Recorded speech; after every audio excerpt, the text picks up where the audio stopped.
You'll stand here. I'll sit behind you. It's more just listening in. Because I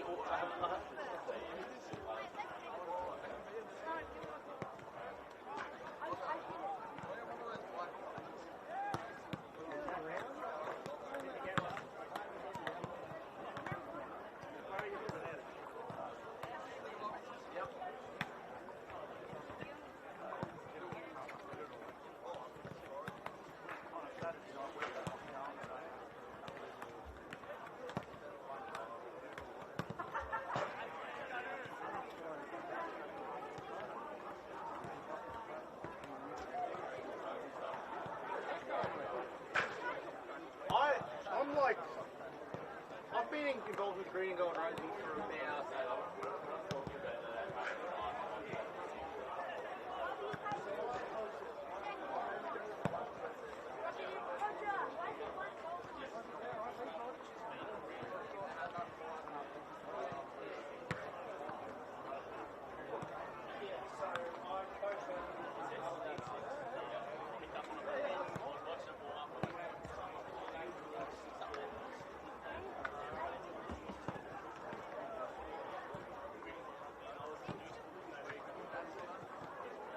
then he went on to get a job at a couple of times. So now he's the person. And Nick Carter, we found a nice little back to this. We found a good one because there's about 7 of that. Yeah, wrap them up. Yeah, Wallabies time.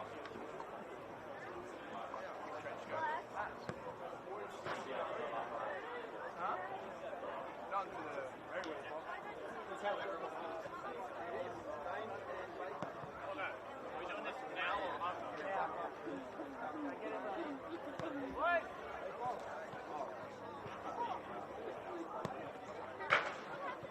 It's just a hold the ball while I'm waiting. Oh, they're more small. I'm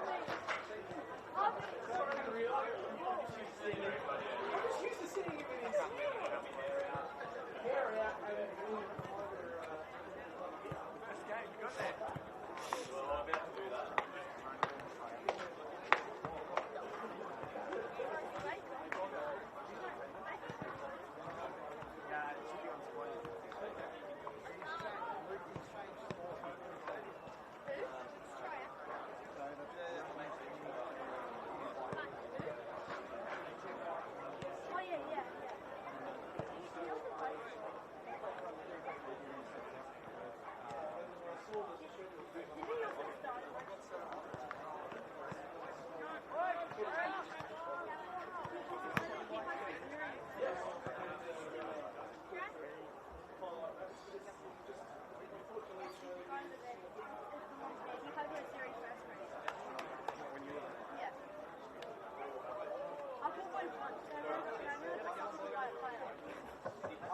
Ladies and gentlemen, just before we start our picture, we'd just like to take this opportunity to congratulate some super magicians who achieved new milestones during the course of the season. This player, James Kresner, I'll ask him to come up. He's the latest person to get inducted into the super magicians as 100 fixtures. 106 appearances to date, 32 goals. His first season was 2021. His 100th game was on the 7th of April in our Australia Cup victory. A 2020 Player of the Future, a round of 32 Australia Cup in 2022, 2023, Melbourne New South Wales State Cup winner, round of 32 Australia Cup, NPL Grand Finalist, 2024 Charity Shield winner, NPL Premier, Grand Final winner and a Slav Katalowski Medal recipient. 2025 NPL Premier, NPL Grand Final winner, Slav Katalowski Medal winner, Golden Boot Award, inaugural Australian Championship squad, and in 2026 Charity Shield winner. So congratulations, James. 100 games for Broadmeadow Magic. Yes, small token of appreciation.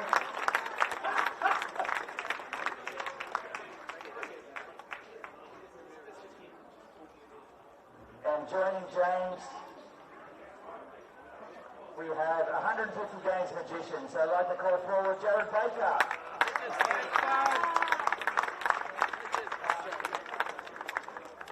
160 appearances to date, 49 goals. His first season was season 2019.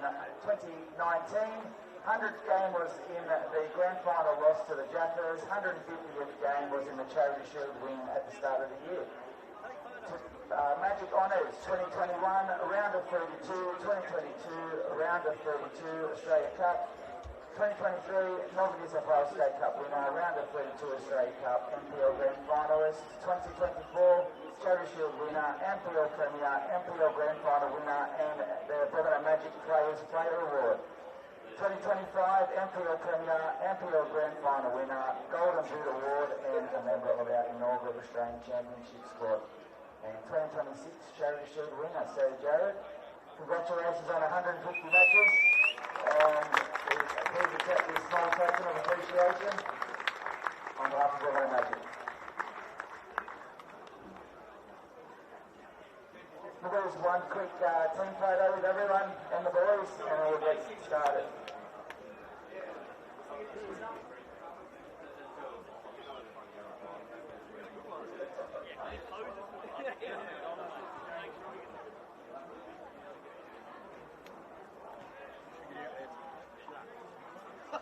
Just in the background, huh?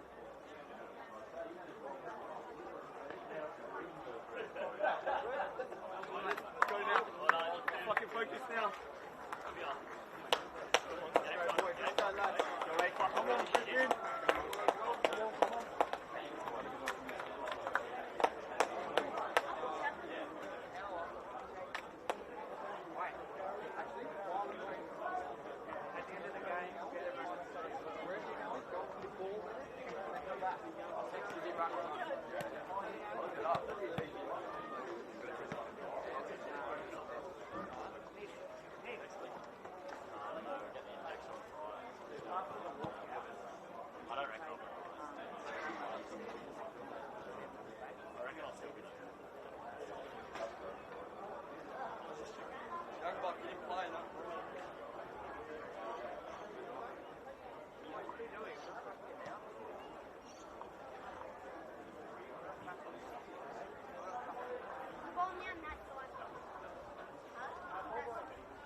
Never been. I know, we're not making shoot away the gate.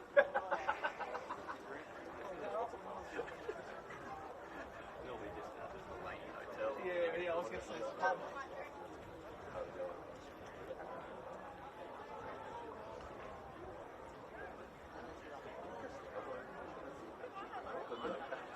Might go down and get one soon. I'm pretty hungover last night. There we go.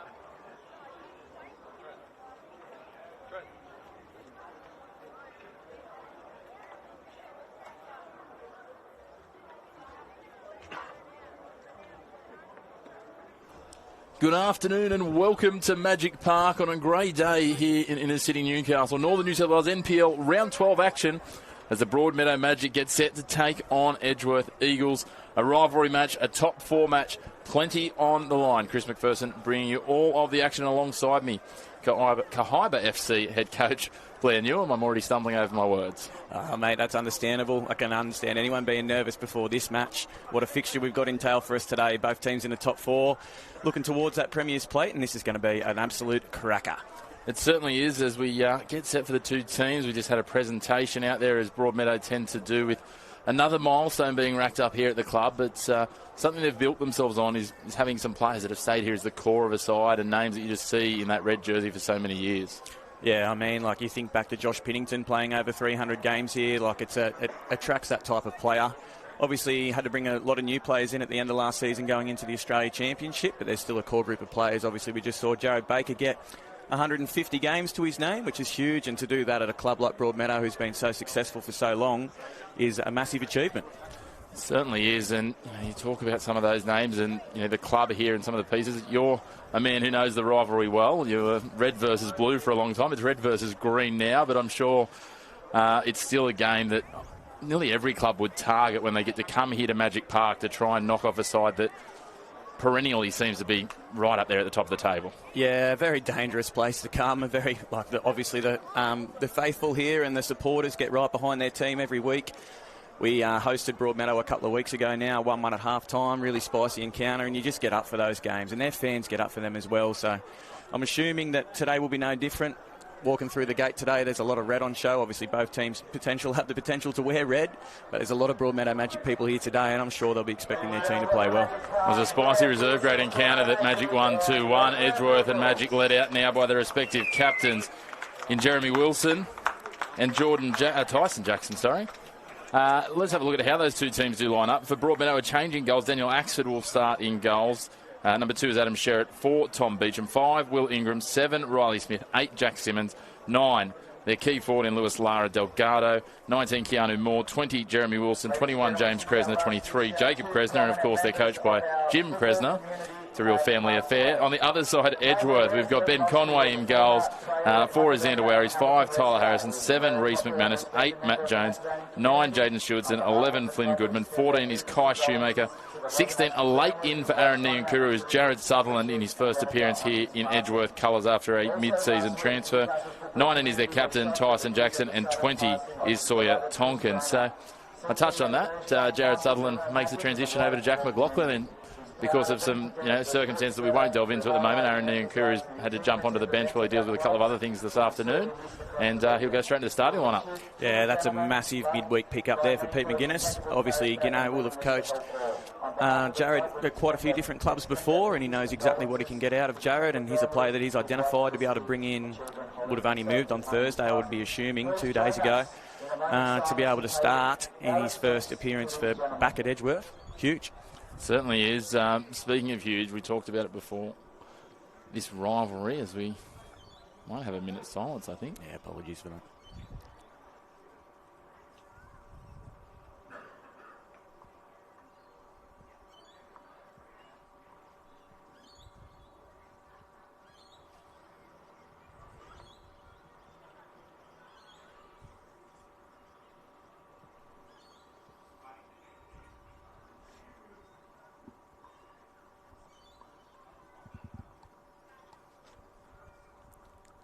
Thank you very much. May they rest in peace. Well, another solemn moment to start the game here in the Northern New South Wales NPL. As I was just touching on, though, this season for Broadmeadow, it looks a lot like last season. Last season they lost that opening game against Edgeworth. This season they lost it and they haven't lost since. They're now 7 wins, 3 draws. They were so dominant last year, so strong this year, and very much now that they're back at the top of the ladder after Western slipped last week, the target back on their back. We talked about teams wanting to come here and win. That's just going to be amplified with them sitting atop the table. Yeah, absolutely massive. And successful clubs, which Broadmeadow is over the past couple of years, just find a way to win hard games. So there's a couple of games that they could have drawn. Late winners get 3 points, and now they're up the top half of the table. So Edgeworth obviously struggled to get a couple of points in recent fixtures with getting draws instead of wins. So I feel like this game is huge. So Crescent just seems to get the best out of his teams in the last 20 minutes of matches, take 3 points home, and rightly so, they're towards the top of the table. And interesting to see Daniel Axford starting in goals. Jeremiah Clerd dropped back. They brought him in this year from Blacktown. He seemed to be quite favoured. They've had some high-scoring games in recent weeks, and I wonder if that's the reason for Jim Kresner's mentality in a game that maybe he's expecting to be a little bit tighter and lower scoring. I can only assume so. Obviously, their last fixture, 5-3 there against Charlestown, 1-1 at half-time. So what's that, 6 goals in the second half? That's massive. So Kresner's got very high standards of his players, so obviously we can only assume. We don't know what's gone in the background there, but young man gets a chance, and let's see how he goes. Someone who has taken all their chances this season so far is the man in the number 9 jersey. He'll start in the centre circle here. Luis Lara Delgado, he's come across after having played college football, comes from Mexico originally. Outside of Bell Swans and their fantastically monstrous physically and athletically striker, Marco, he is second in the Golden Boot in what I think is going to come down to the wire in terms of a race, but he's been phenomenal for them up top. He is a proper handful. So interested to see how young Xander Warries can come back and deal with him today. A proper handful in front of goals. And we will see how it plays out from here. There's Broadmeadow now in possession. Interesting to note, Jared Sutherland going up as a second 9 there as well. Normally we're used to seeing him in wide areas for Charlestown this season. Not only a personnel change for Edgeworth, but a positional change potentially for Souther. Here he is on the ball. Certainly is on the ball. As the man comes from behind there, I thought a little bit of energy maybe from Jaden Stewartson, a former Magic man himself. And it'll always be interesting when you switch colours of all the clubs from Broadmeadow to go and take your opportunities at another club, as he's doing now. And coming back here to Magic Park would be an interesting feeling. Yeah, I'm sure the locals will let him know about that as the game goes on. Certainly will. I'm sure he'd love to get one early just to silence them as Broadmeadow go on the attack here. Floated into the box dangerously. Nicely headed away by McManus. Now they probe this ball back to their defence. Magic. Here, speaking of people that are a handful, Keanu Moore, a man who's got plenty of experience around the NPL circuits. Interesting to know how deep Keanu was dropping to get that ball there. Also a man that knows Edgeworth colours. Yeah, There's a few of them out there today as Will Ingram gets nice and wide, feature of his play. Plays it forward into Kresner. And here's Jacob. Could be in a situation later on, depending on the roles of the substitutes, where we end up with 3 Kresners on the field and 1 Kresner in the coaching box. It's, as I said, very much a family affair. He's got all the boys back in the band this year. Yeah, he's run out of letters in the alphabet to name his kids after as well. J, J, J, and J. So keep it simple. If it's, don't fix it if it ain't broke. Jay Kresner featured on the ball now. Clubbed forward by Jones, who's really stepped in well since he's moved into that more defensive role for Edgeworth in recent times. As we touched on the other week when we called these guys against Olympic, it was an interesting move, but Xander Wowry seems to have settled into that more of a midfield role now for Edgeworth. Yeah, I think Gino's a major fan of his work rate in midfield there and just the cover he gives to the screening in front of the 3 and 4. Stewartson getting across. It's going to be interesting to see that combo of Stewartson and Sutherland, as you talked about. Jared, someone who's sort of made his name for pace and touch and those sorts of things out in the wider areas, but playing at the feet of a big striker like Stewartson, who will be happy to get his back to goal and bring it down for him if the opportunity creates as well. Yeah, I would assume that Sutherland would be very capable of just coming in as a false 9, as an inverted 10 there, even though he started obviously in the top of a 2. He'll just naturally come deeper and get the ball. He's a player that wants the ball at his feet and very creative in the front third, so see how that develops. Conway happy just to play it out now to the feet of Harrison.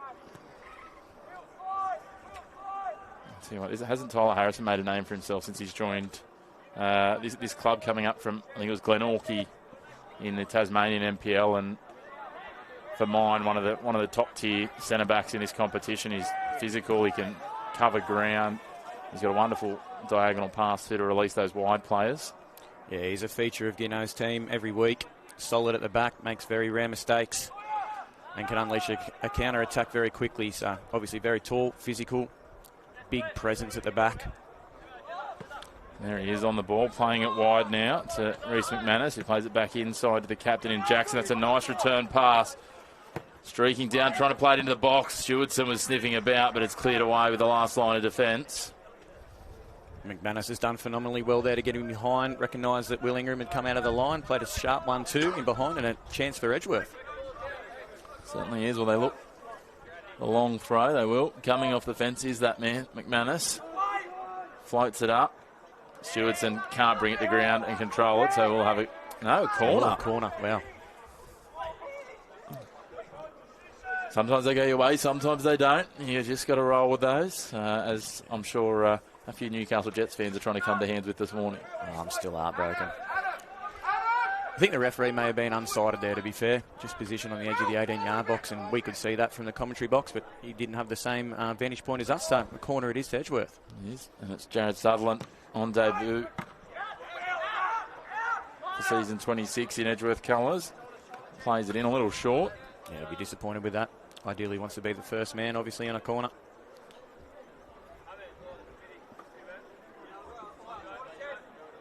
A moment here as McManus works out what he's going to shape to with the throw here, a little further downfield. Yeah, I feel like his last long throw might have slipped out of his hands a bit, so I'll be interested to see if he does go long again, which he shapes to at the moment, apparently. Gets it much more behind this, into the 18-yard box, headed on by Wowry's. Connected, but sort of got underneath it, and it's set up nice and friendly for Axford. Straight away, Broadmeadow. They're always happy to play up tempo and try and take on teams. And when you've got some of the pace that they do at their disposal, both on the starting list and then names like the man we were talking about before in Baker coming off the bench, why wouldn't you? Yeah, what a luxury that'd be, bring Baker off the bench. When Broadmeadow do counter, it's interesting to see how much width they counter with. So although the ball went to the further side from your camera there, we could still see Kresner wide in a left-sided position, which just stretches the Edgeworth defence. I think that's going to be a really interesting thing to watch play out. We talked about the other week when we had that Olympic and Edgeworth game. Edgeworth are really disciplined, like to sit in that block. Broadmeadow will try and stretch them apart. It's almost whose discipline plays out better, and before they get frustrated and try and go to plan B. And if not everyone goes to plan B, it can quickly fall apart either side of the ball. Yeah, it's a proper game of chess. Who's willing to be the most creative? You talk about that magic bench as well. Not only Jared Baker, You got Ezra Palambini and Joey Kresner to come off the bench as well. Like, that is an embarrassment of riches. Yeah. Tell us your season's going well without tell us your season's going well. Throw in a couple of names like young Regan Jones, who did quite well last year when he made his debut in that double winning team for Broadmeadow. Nice ranging ball. There's that width. Just couldn't quite reel it in, Will Ingram. And probably just not as wide as he could have been there, Will. We know that Beecham knocks a fantastic diagonal pass. Be upset that didn't connect there. Certainly will. And then the other one that I forgot to mention on the bench is Ben Diamond when you want to talk about experience. So it's a luxury. That's it. When you're on the other side, as Broadmeadow just poke one forward and we'll have a goal kick. Pending everything that personal circumstances ensuing, Edgeworth may well be able to call on Aaron Niankuru in the second half as well. So it'd be interesting to see, and I'll be interested to talk to Gino whether or not that the late exclusion of Niankuru might have led to a shape change. Obviously, Edgeworth potentially would normally set up in that 4-3-3 with McManus wide, as he does get up in front of our cameras here now. Whether or not with the inclusion of Southo they went to the 4-4-2, an easy one that he might have been familiar with. All the fun things that coaches get to juggle when all of the permutations of life get in the way alongside football, as Kresner plays it down now. Fed in to the near post and still in possession. They drop it back across now. Moore, another deep position. It's happy to play it forward. Edgeworth trying to clog the space there, and they turn away and feed inside. Delgado couldn't quite get it on target. Jared Sutherland threw himself in there fairly agriculturally. We saw the feature of Broadmeadow's width in transition there. It was Kresner at that time that got wide, and Willingham going forward in a supporting run. They keep the pitch so wide, so when those centre-backs have the opportunity to look up, as we see them turn over the ball there, they've got that passing option to a wide area. Moore just gets the better of Wowry's there. A little bit of space opens up. He tries to feed it in behind it. Slip from Conway. That could have been nervy moments for Edgeworth. Yeah, I feel like Moore could have really driven with the ball there. It looked like a 3v2 unfolding. He's probably played that ball a little bit early and a little bit too direct and straight. Obviously, we've seen him score from those positions several times over the past few years. All played out now, and Jones in a wide position. Feeds it down the line. Goodman. Haven't seen him much on the ball yet, Goodman. I feel like we haven't seen Edgeworth with real sustained possession as yet. As soon as I say that, they send a misdirected pass into row 2. Yeah, both teams' shape just seem to be cancelling each other out at the moment. Broadmeadow seem to be the only team with the ability to get the ball into the front third and seemingly create a chance. Wilson. It's a challenge Edgeworth have had at times this year where they just can't quite find that last pass into the attacking third. James Stewartson, I thought he was going to just drag down an opponent there from behind on Simmons for a split second. Thought better of it in the end.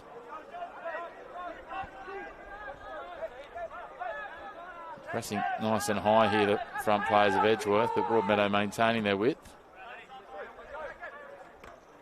Kresner heads it on. Delgado sniffing in behind, but Harrison will send it all the way back to Conway. Yeah, far better shape management there from Edgeworth. They seem to have figured out the Broadmeadow width plan and held their two really nicely in the press there, and they've forced a long ball, and now they're in possession in the middle of the park.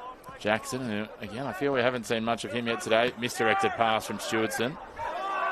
Kresner with all the space in the world, and he'll put the accelerator down on the outside here. But Harrison just comes and shoulder to shoulder. There's not many people that are going to win that out actually physically. Gets a friendly deflection though, but Harrison stays. Oh, it's phenomenal centre-back play. He's just such a physical presence, but he can also move with some of the more agile attackers as well. Yeah, his space over 5 minutes is impeccable. 5 metres, sorry. Kresner again playing it out. Ingram. Nice ball and vision there from Delgado to make the run. Kresner floating in again, trying to create an option for Delgado here. He just wants to drift across and plays it off now to Beecham. Beecham goes forward. A bit of a stumble. Misstep. Ball spills out and it falls to Sutherland. Opportunity for the counter-attack here. Stewartson just trying to hold his run, but Sutherland didn't want to get the ball that way and drops it back to Jackson instead, who, interesting to see Jackson's right leg fairly heavily strapped there, I'm noticing. Not as much of a pep in his step. He's normally bouncing around everywhere, so I just wonder, obviously with the tape, I'm assuming there's something being carried there. Yeah, we'll continue to watch that. It was interesting to see as that unfolded. Edgeworth really looked like they had an opportunity to counter quickly there. I think a testament of the dominance so far in Broadmeadow, Sutherland chose to keep the ball and just release a little bit of the sting out of the game. They've not had the ball for quite some time, so in sustained possession now. Certainly are, and here's that man in the midfield, Wowers that we were talking about before. Jackson, nice ball for Sutherland, little play on. That's a nice touch for another former Missouri man in McManus. And we'll come back and it'll be a foul given for the contact on McManus. Those are those pockets we spoke about pre-match that Sutherland can get into and really exploit. He's got in really well there, earned himself a foul, his team a foul, and it's probably the first chance that Edgeworth have got to put a ball into the box. Yeah, well, I think we've obviously had the corners and the long throws, but they haven't really executed those, so we'll see what they can do here. As I said, that little combination might be interesting too to watch McManus and Sutherland, two players that will know each other from their Missouri time.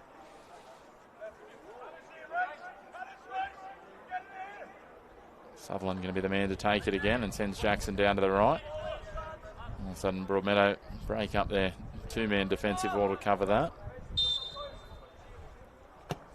Floats it in, Sutherland. Finds the gap between his two lines. And Broadmeadow pick it off. Simmons gets a little nudge. Play on, says the referee. Clever. Nice ball out for Delgado. Sneaking in behind there is James Kresner. Trying to get it back to Delgado. There's a big, heavy sliding tackle that got the ball. High risk, high reward, and he found all the reward there, did Sawyer Tonkin. That's an unbelievable challenge. The Broadmeadow defended with an overload of 2 there against that set piece. It was 7v5, and they still had the ability and the willingness to counter in overloads. That tackle was so important. Jackson, feed it down the line. No. Tries to play it into Kresner, but he gets the last touch himself, and so it will be a magic throw.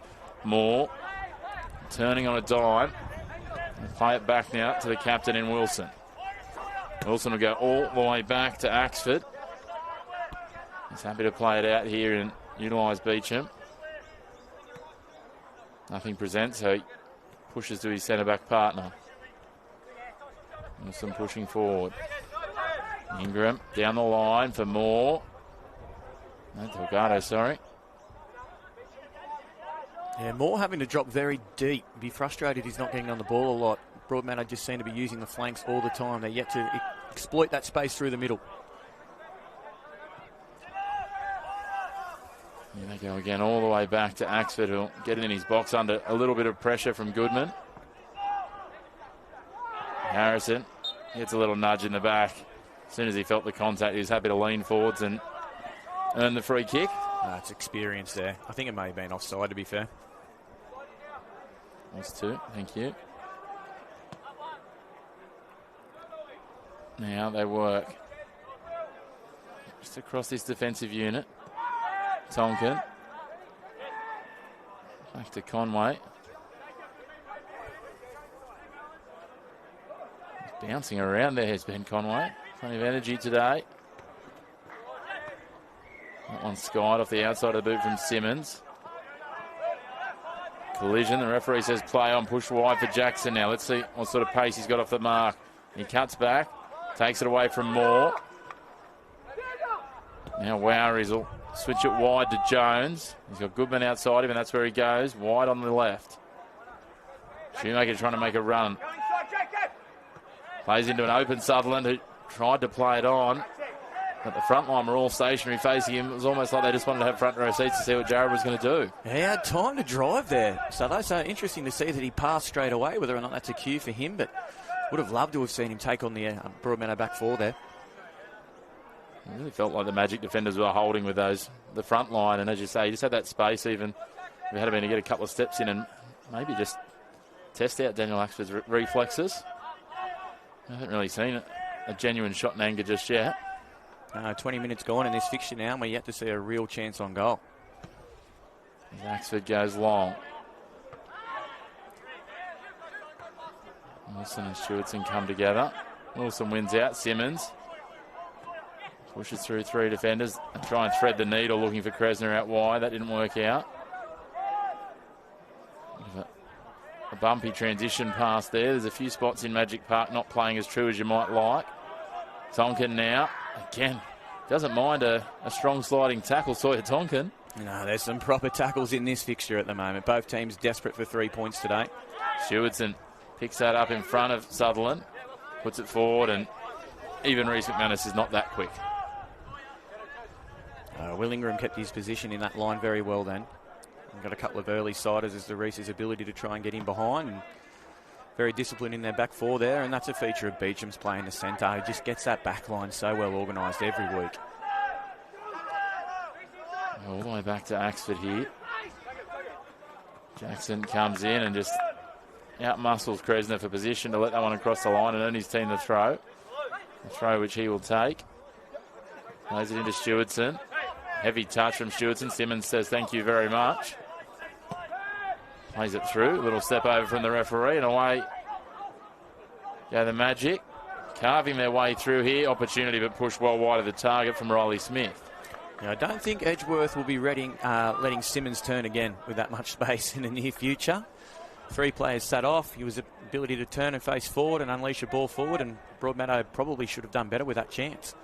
It's the second time already today where we've seen him just in that midfield just pull through and just poke between 2 defenders, then engage the third before he sends the ball. And as soon as you can get one man engaging 3, simple maths tells me that you're going to have a bit of an advantage somewhere. Yeah, there's an overload somewhere. There's going to be a scoring chance. Here they turn again. Delgado just lays it out, looking for the return pass, but he was thinking inbound and the ball went trickling along the sideline. And the game being played at such a high tempo, there's been some very wasteful decisions at the moment from both teams playing balls into the wide areas that front third players just aren't making those runs at the moment. They're doing so much work off the ball as we see a careless pass there go over the sideline. That's going to be the interesting thing. If you're making rush decisions early in the game and you're playing a high tempo, fairly active on a big pitch play, when it comes down to the late minutes, it's going to be almost a war of attrition by that point. Yeah, a war of attrition, and which team's got the biggest game changers to come in and add some fluidity from the bench. And we spoke about Broadmeadows earlier. So the longer this game stays at 0-0, you probably start to favour the home team with what they've got to bring on. And certainly something we saw last year where they're happy to settle into that, stretch the game, play the up-tempo, and then it was the likes of people like Wilson coming on last year and a man who's in the opposite colours in Jaden Stewardson at times, so it didn't make those impacts. Keanu Moore. Back to Simmons. He's wide. Ingram back to Keanu Moore. He's happy to work the space at the moment until something presents. Wilson pulls back, goes back to the left with Moore. And still, as you touched on before, Blair, sitting really deep. Simmons floats his one in the box. That's a nice ball. Can they get the turn? Falls down, powered to the left of the goals. James Kresner. Really well manufactured chance there from Broadmeadow. Happy to leave just 1 or 2 at home, be man on man at the back, create overloads going forward. Ingram almost playing as a winger and Kresner getting inside. That was a great chance. I feel with Will Ingram there, if he had have just been on, slightly more weighted to one side or the other rather than facing directly back to his own goal, he might have turned and tried to have a crack himself. But you just see the mind ticking over as he did the right thing and turned it to Kresner, who, if you give him shots like that too often, he's going to make you pay at some point. Axford plays it wide now to Wilson. Field Simmons now. Ingram just plays it down the line. Kresner. Ingram, nice ball through now for Simmons. Puts it in behind. It's going to be a foot race now, as we touched on before though. Don't let his size deceive you. Harrison has got pace. Friendly bounce now for Broadmeadow. Pass a little undercooked, but Moore picks it up. Simmons. He's going to switch it wide to no one, and it all undoes, and Beecham has to track 25 metres to his right and back and pick it up. Now that just gives Edgeworth the opportunity to set up again. They've been let off the hook there. Well, Kresner under pressure from Jackson. There's another one that won't be shy in his tackling. We've seen him do it with aplomb over recent years, but we've also seen it come unstuck a couple of times for him. Wilson through the middle to Moore. Plays it wide now, Ingram. Assesses the option. Delgado wanted it, but he goes over the top. And the flag goes up against Jacob Kresner.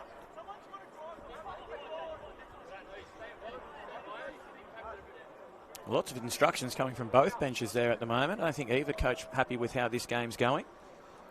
There'll be a lot of frustration, as you touched on. A lot of misdirected and wayward passes that have provided relief for the opposition at times when sides have been in key positions, as we just see there. Ball picking off and just going straight to Adam Sherritt, who's had a pretty cruisy afternoon so far. Yeah, the balls into the channel have been far less than desirable from both teams at the moment.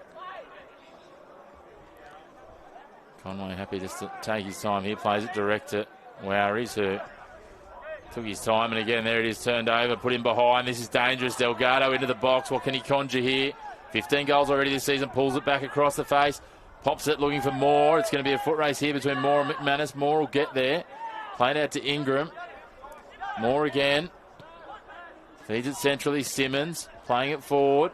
Kresnut tries to poke it through, does poke it through. Delgado takes a strike, and Conway gets hands to it, but did it get across the line? It did, with an assist being registered by Delgado. And the Magic get the opening goal. Is that Adam Sherritt? I was just talking, he's had an easy afternoon and he gets a tap in. It's a feature of their play, isn't it? From the right-hand side, he's managed to find himself in the front third as Broadmeadow worked a really good chance. He's bought a ticket, he's won the raffle. What a great finish.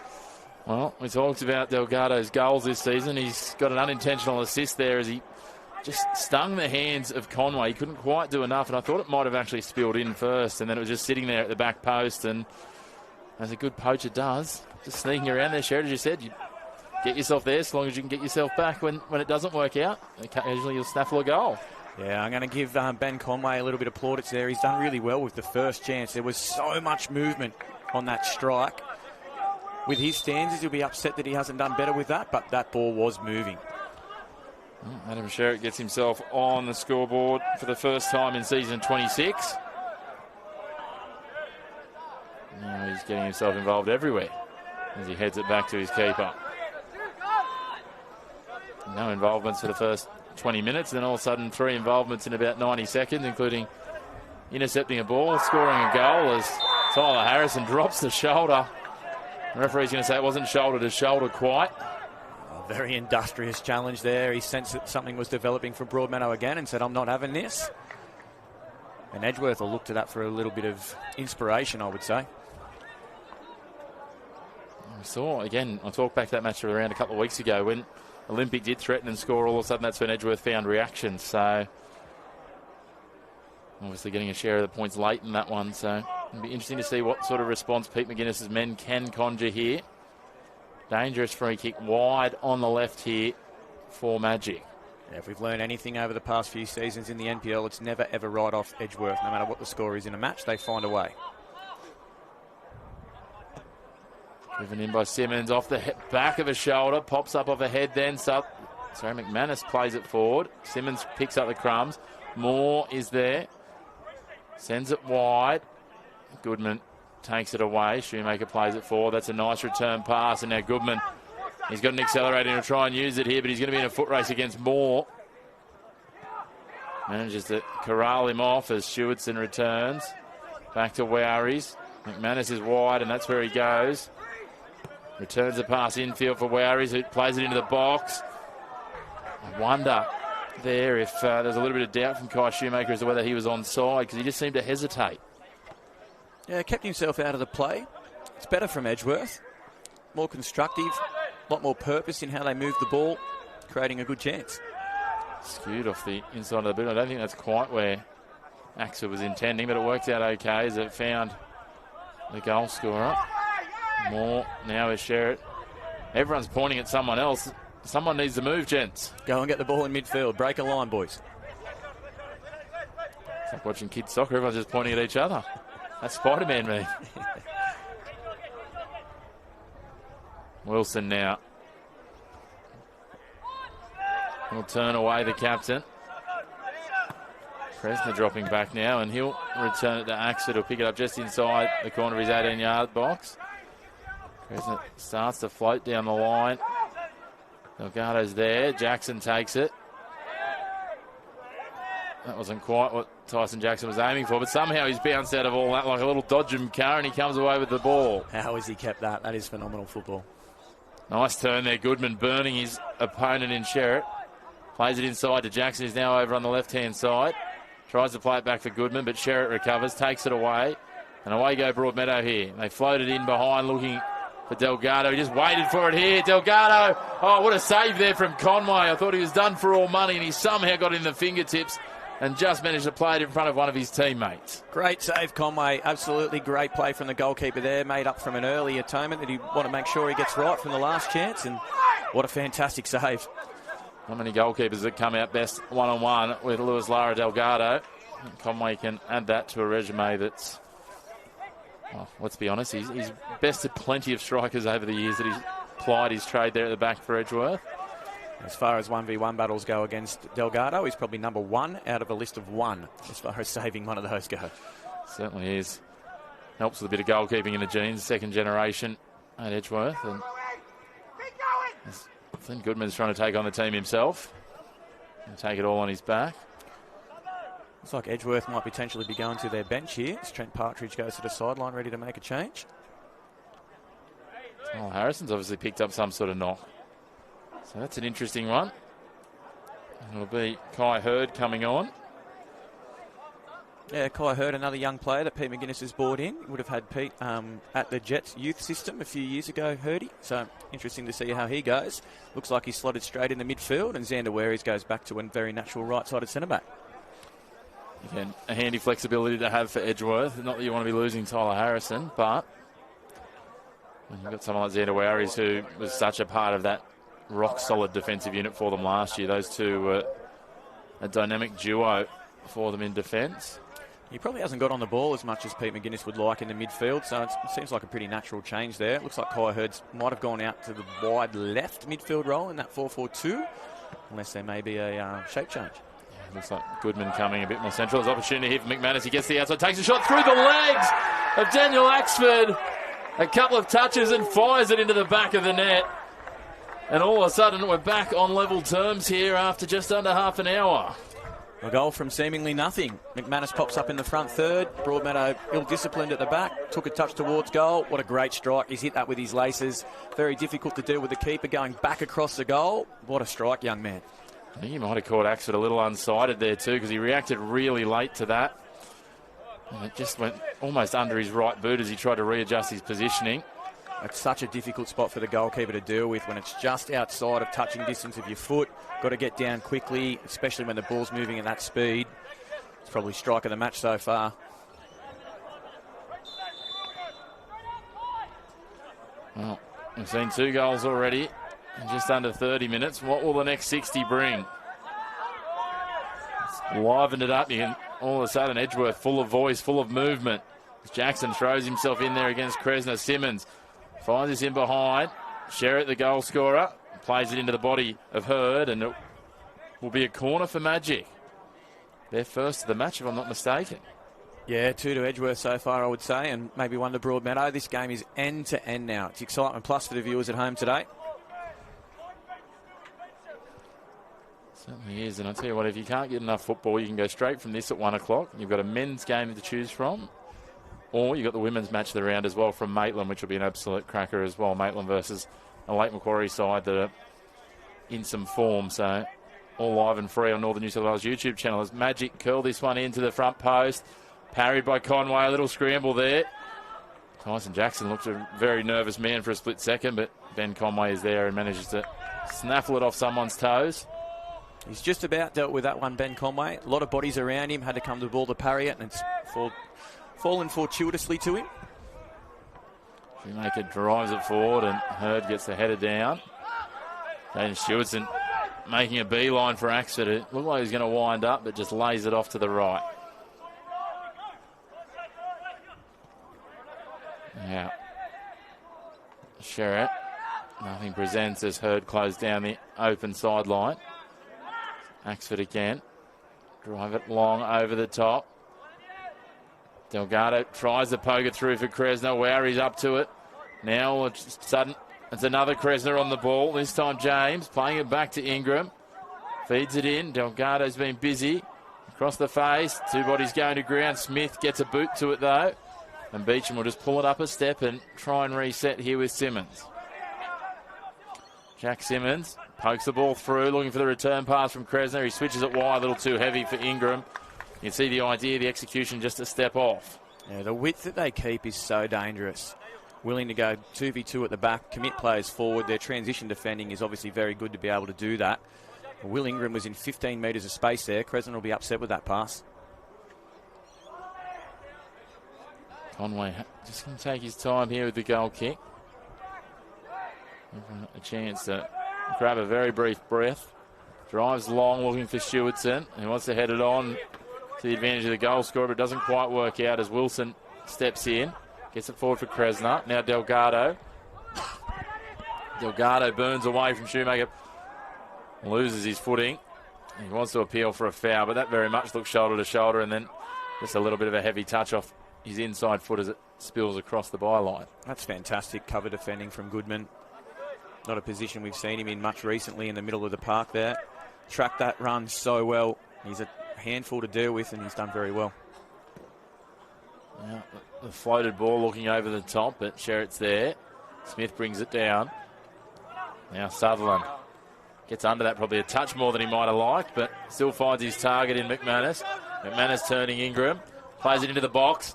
Axford comes out. Stewardson couldn't quite pump the brakes and tried to avoid the contact, but it wasn't to be.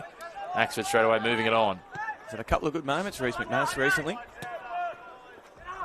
Kresner with a nice ball here. This is a good contest. Delgado asked the referee about the hug he might have been getting there from Xander Wowries.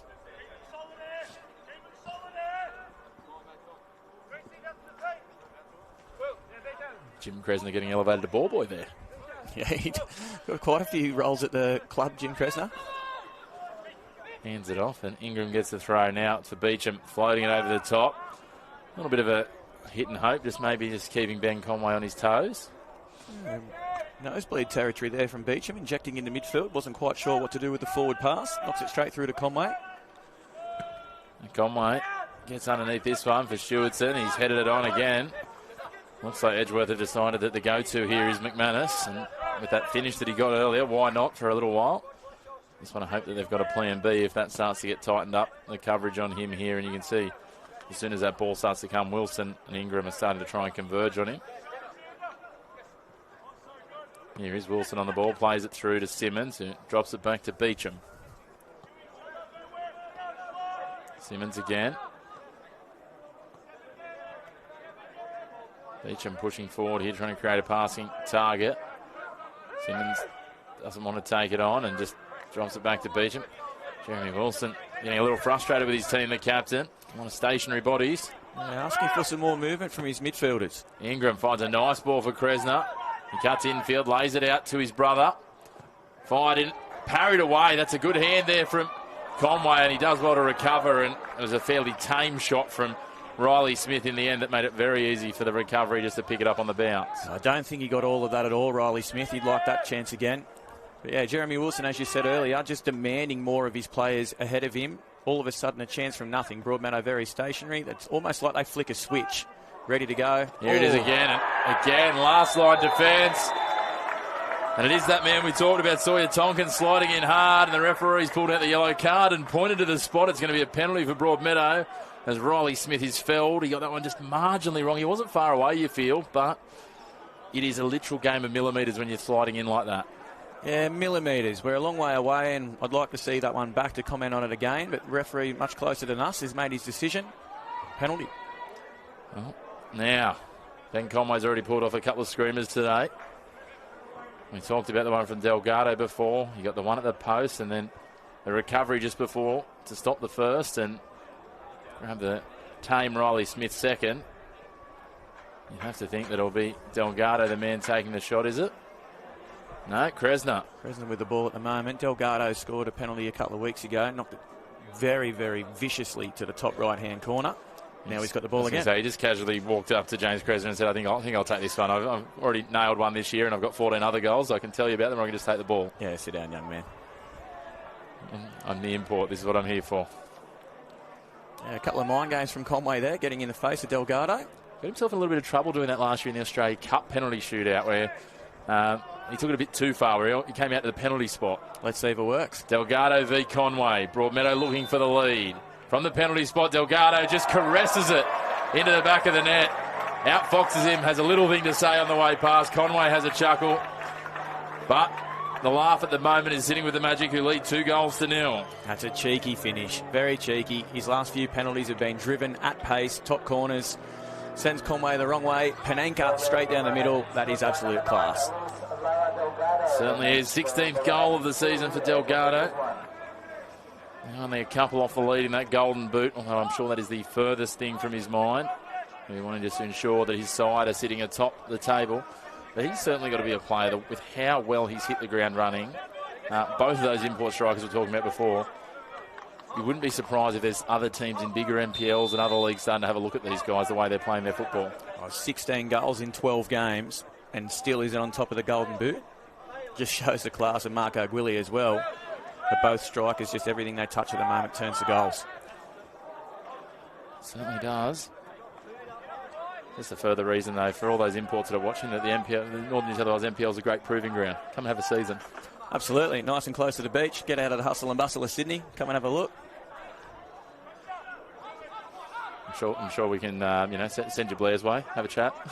I'm available. I can put my phone number online if you need. Kressner pushing forward here, trying to extend the lead. Ingram dropping to a knee in the penalty area. And it just pushed across the line there. McManus goes from goal scorer to defender. It's better defending from Edgeworth. They got multiple bodies behind the ball. McManus dropping very deep. They've dealt with that in the wide area. Pete McGuinness will be much happier with that defensive effort. Let's see if they can see off the set piece now. Simmons will take it. Wilson, Kressner and Beecham pushing forward now as the bigger bodies. Beecham looking to make a run towards the front post, just luring Jaden Stewartson. Seen over the top, and it just goes over and rattled the roof of the net. Broadmeadow made a half-hearted appeal that Conway had touched it, but I don't think he quite got any of that, and it just rattled that roof. And great spatial awareness from Conway just to let that ball go out. Ingram powers this forward, a little heavier than he wanted. Conway straight away on the quick release. He only had a moment there as the ball boys let the ball onto the field in very close proximity. Jared Sutherland loses his footing with a ball directed for him. Moore. Strong challenge there from Jones, but Broadmeadow still win out. Delgado happy to cover some space, carves through, feeds the ball out. In front of Ingram, who's been busy, curls it in to the back post, and Conway just took it on the volley. I tell you what, James Kressner did well to cover the ground and get a boot to that, let alone make it a half-contestable shot.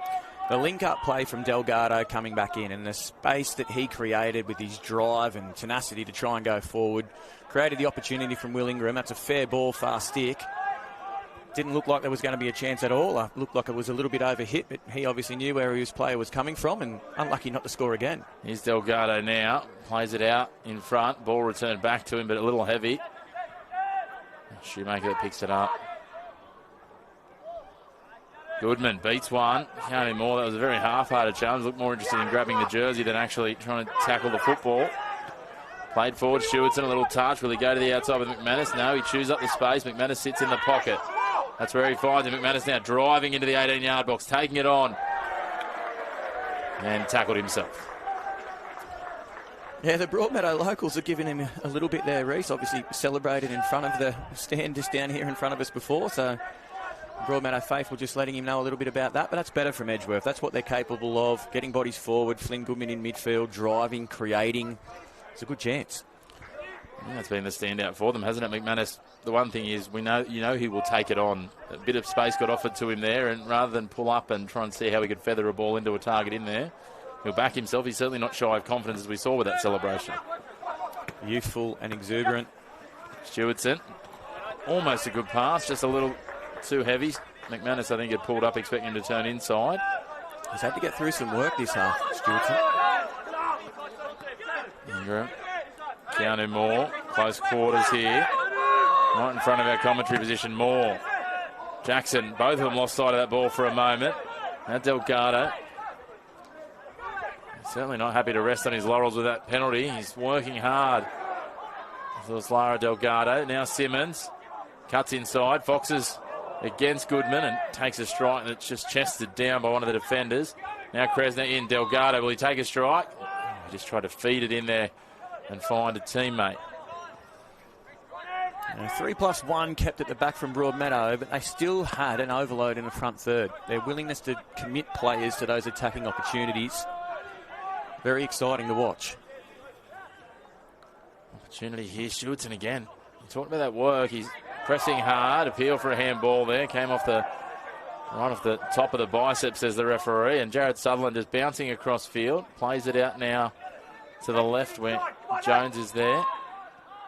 He drops it back into the substitute in Hurd. Jones again.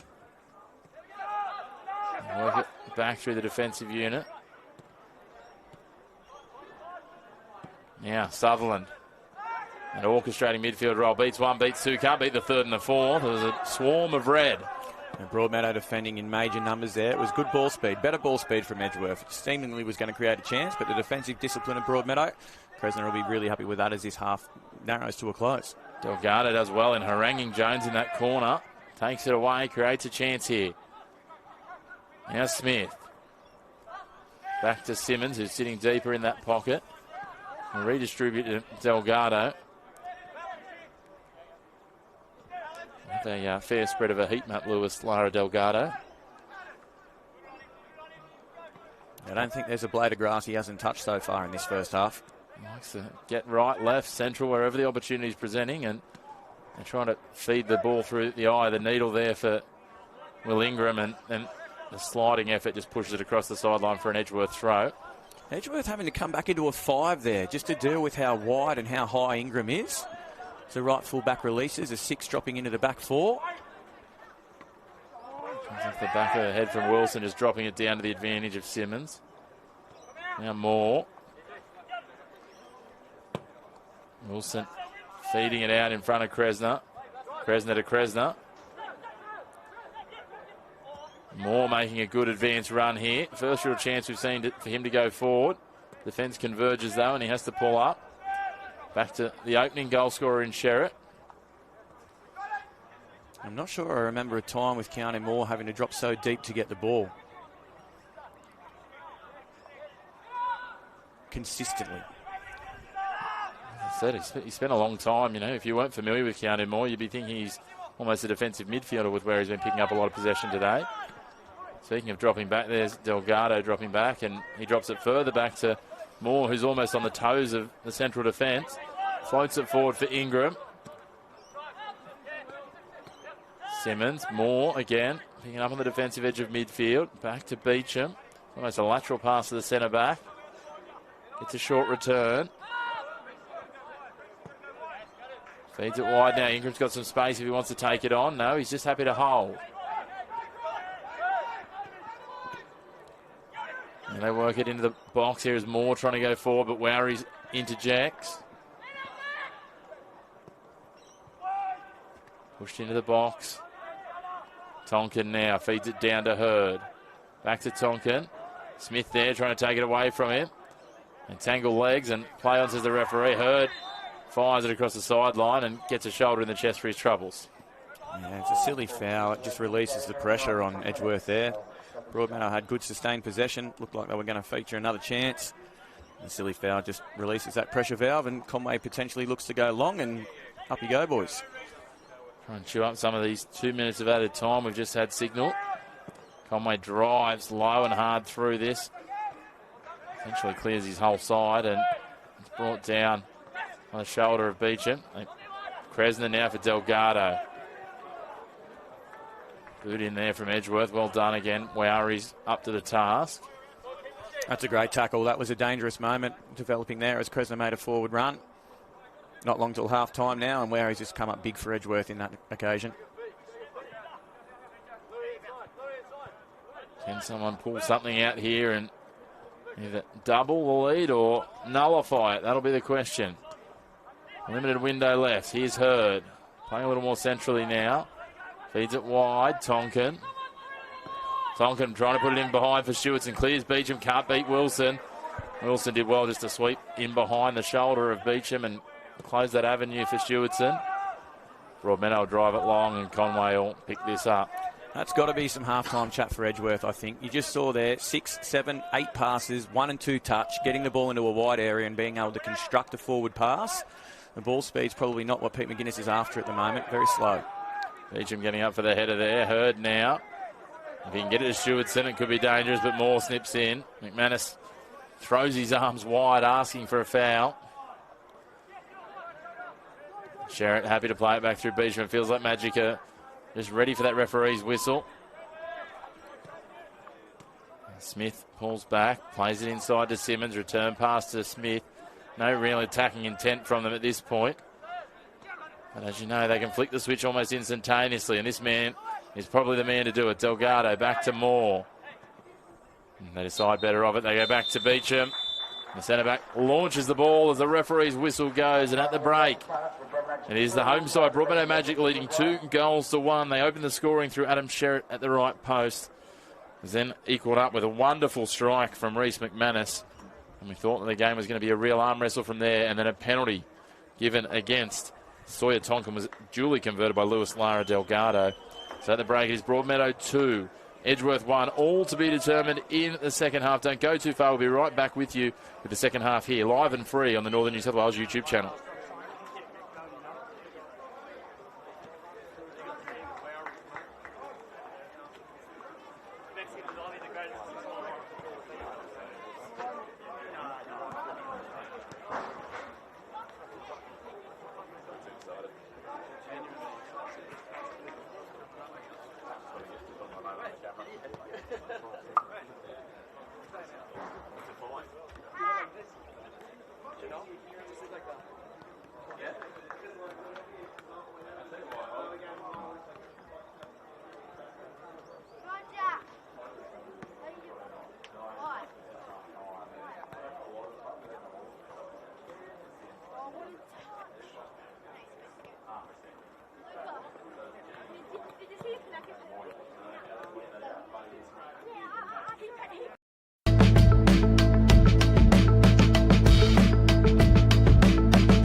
Oh yeah, that's the feeling.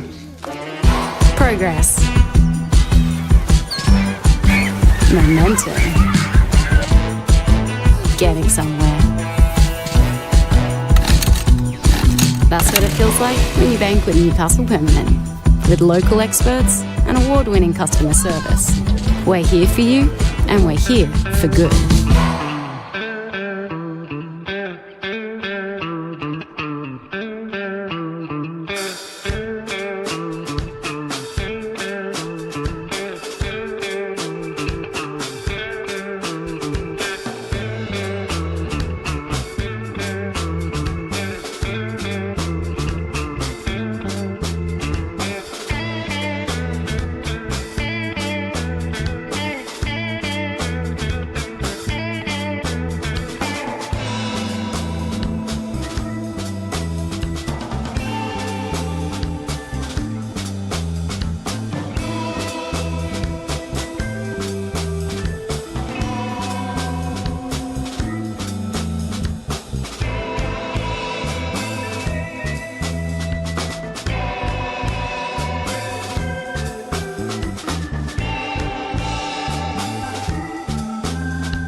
yeah, that's the feeling.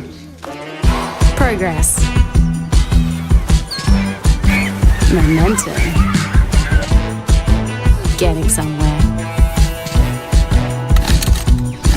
That's what it feels like when you bank with Newcastle Permanent. With local experts and award-winning customer service. We're here for you, and we're here for good.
I was hoping to come down and train, but I never got that. I was going to have to listen to it. I actually had a whole bunch of clips set up where I was like, yeah, I was. Yeah,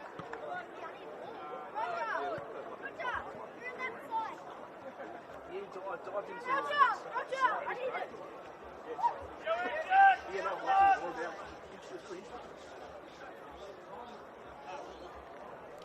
Well, welcome back to Magic Park for the second half of this top four clash in the Northern New South Wales NPL, with round 12 wrapping up this afternoon with a couple of key clashes, and one of them is headlined here as Broadmeadow Magic lead 2-1 over the Edgeworth Eagles. Still fairly in the balance. Magic with the advantage. Chris McPherson calling you with all the action alongside me. Blair Newham, the head coach of Cahibra FC, and Blair, we're talking at half time. Magic definitely with the ascendancy, but the joys of football is, at the end of the day, it only matters who can get the next one in the back of the net, really, from here. Yeah, it's always a game of two halves. It's an old cliche. Let's see what Edgeworth have in their locker to come back and reduce this deficit 2-1, go on and try and win the match. I think Broadmeadow definitely on the front foot in the first half with the ascendancy, as we see a half-time change as well. So looks like Palambini, has it come on? Yeah, and Kresner off, I believe. Yeah. Interesting. So we've got one Kresner out there out of three, so we thought we might have got three Kresners, and speak of the devil, it's like he knew we were talking about him. Here he is breaking free. James Kresner plays it out in front of that man Palambini, who just toes it to his own advantage. He's going to pick it up just inside the corner flag. working against Xander Wowries, but Wowries outfoxes him and Palambini forced it over the byline. I wonder if there's an injury concern potentially around Kresnar. I thought he was very good in the first half. Very lively forward on the left-hand side. And obviously, we know the class of Palambini in that area as well. So, interesting one. This is an interesting one. We obviously saw the force change for Edgeworth as this one's brought down for Maurice McManus, who appears to be playing in a little bit more of a central position now as well. Looks like there's been a bit of a structural change maybe for the Eagles. And the early commentary from the Edgeworth bench, as soon as that ball went forward, was step, step, step. So obviously want to get a lot higher and not let Broadmeadow counter-attack, which they are currently. They are, just beating Delgado. He tries to shepherd off Jackson as Palambini comes down. Jackson does well to just push it across the sideline in front of the corner flag and concede a throw rather than a corner.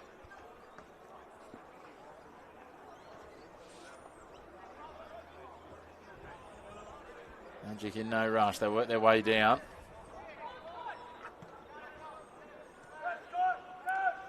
Keanu Moore now in for Delgado. Palambini's there. Sutherland steps in. Tried to clear it away, but found the back of a teammate in McManus, who outmuscles his opponent, which a lot of the Magic fans thought might have been illegal. That will be illegal, and that will see a card come out. They were caught short there, Broadmeadow. That's a very clever foul. This is going into the referee's book. Quite right to book him there in that occasion, but they were breaking with pace there, Edgeworth. They were. It's a tactical foul given away by Simmons, and as you say, joins Sawyer Tonkin in the referee's book from Edgeworth, who gave away the yellow and the penalty earlier in the game. I'm not quite sure that Ben Conway knew that pass was coming back for him, but he manages to get across there. Plays it out now to Jones. Conway again, and Delgado pushing up. Tries to outflank him. Ball out of play. Broadmeadow will get a throw here. Fair way down into attacking territory. Ingram will take it. The sun keeps trying to poke its way through the clouds here in Broadmeadow. No return. Good defensive pressure. Hurd does well to skip it around the outside. Keeps it just inside the sideline. Tiptoeing his way down. He plays it centrally looking for Stewardson. But Beecham's up to it. Shoemaker now playing it forward. Little back heel from Hurd. McManus. Comps a clip from behind from Palambini, and I think you can tell straight away by the reaction there's absolutely no intent in that. It was just a stray hand, but once you get a player high like that who's in possession, you're going to get pulled up for it. A couple of clever pieces of play there from Edgeworth. Some nice feet from Hurd and McManus also to win themselves a chance now from this free kick. Sutherland the man to take it, the new signing. He had a couple in the first half, corners and free kicks, which didn't clear the first man. So see what he does here. There's Lowe, plays it into the feet. Goodman on the volley. Has to be parried. That's a good save on the reaction from Axford. Straight off the training park there. Sutherland inside to Goodman. Great touch on the turn. What a strike and an even better save. Certainly was. That'll undoubtedly feature in both sides' highlight reels at some point. And now let's see if Sutherland can conjure another. And maybe something that's a little more challenging again for Axford. Sutherland at the left corner. Curls this one into the front post. The header goes down from Broadmeadow on the second touch. Palambini now on the ball. Plays it through the legs of Shoemaker. Sutherland's there to clean up. Feeds it forward. I'm not quite sure what that was intended for, but either way it hasn't ended up where he was wanting it to. Yeah, looking for the Trevella pass there to get it in behind. Just come off the laces a little bit too much rather than the outside of the foot. Carved down the line looking for Delgado. Can't outpace Jones, and Jones will go back to the keeper in Conway. Conway under pressure now from Delgado.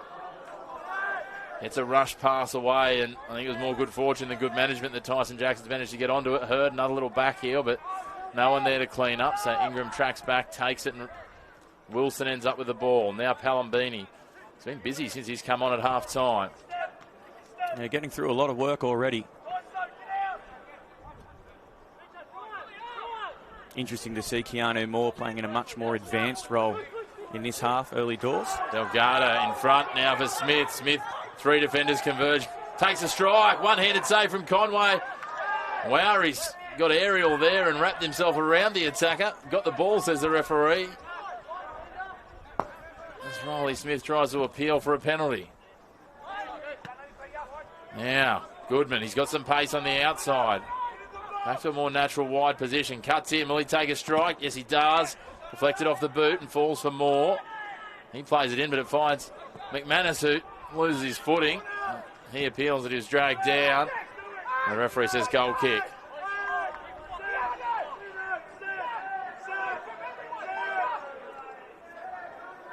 Yeah, the instructions coming from the bench very passionately from the Broadmeadow side there. Wake up.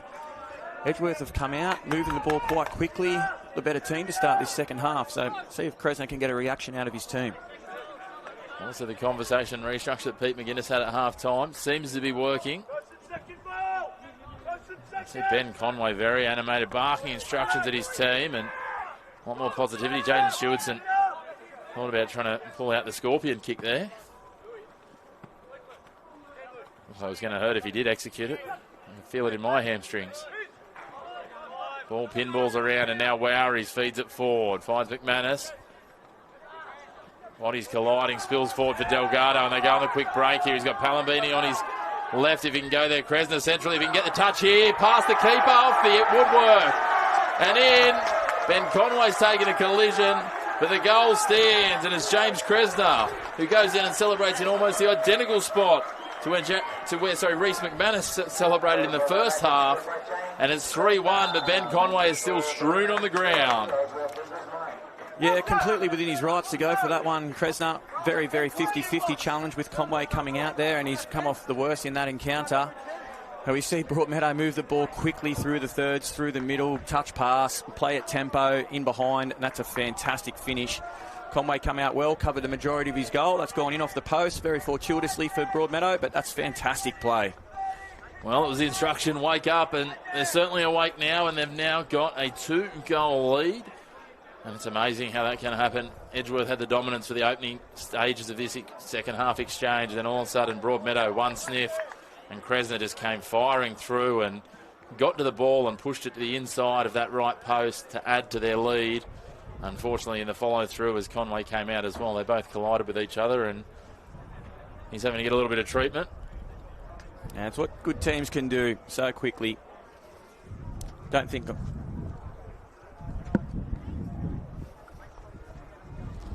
Doesn't look like anything too major.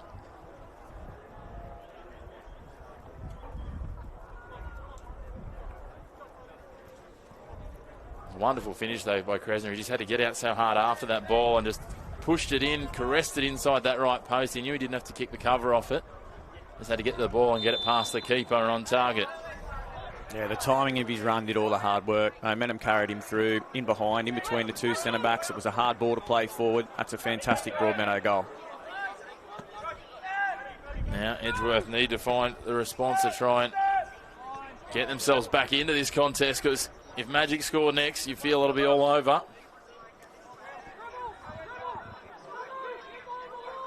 Yeah, to be about now, I would say that Edgeworth are looking towards that front gate to see if Aaron Nankuru is re-entering the facility. Haven't seen him again as yet, so what have they got with what they've got? As McManus goes forward, dangerous here.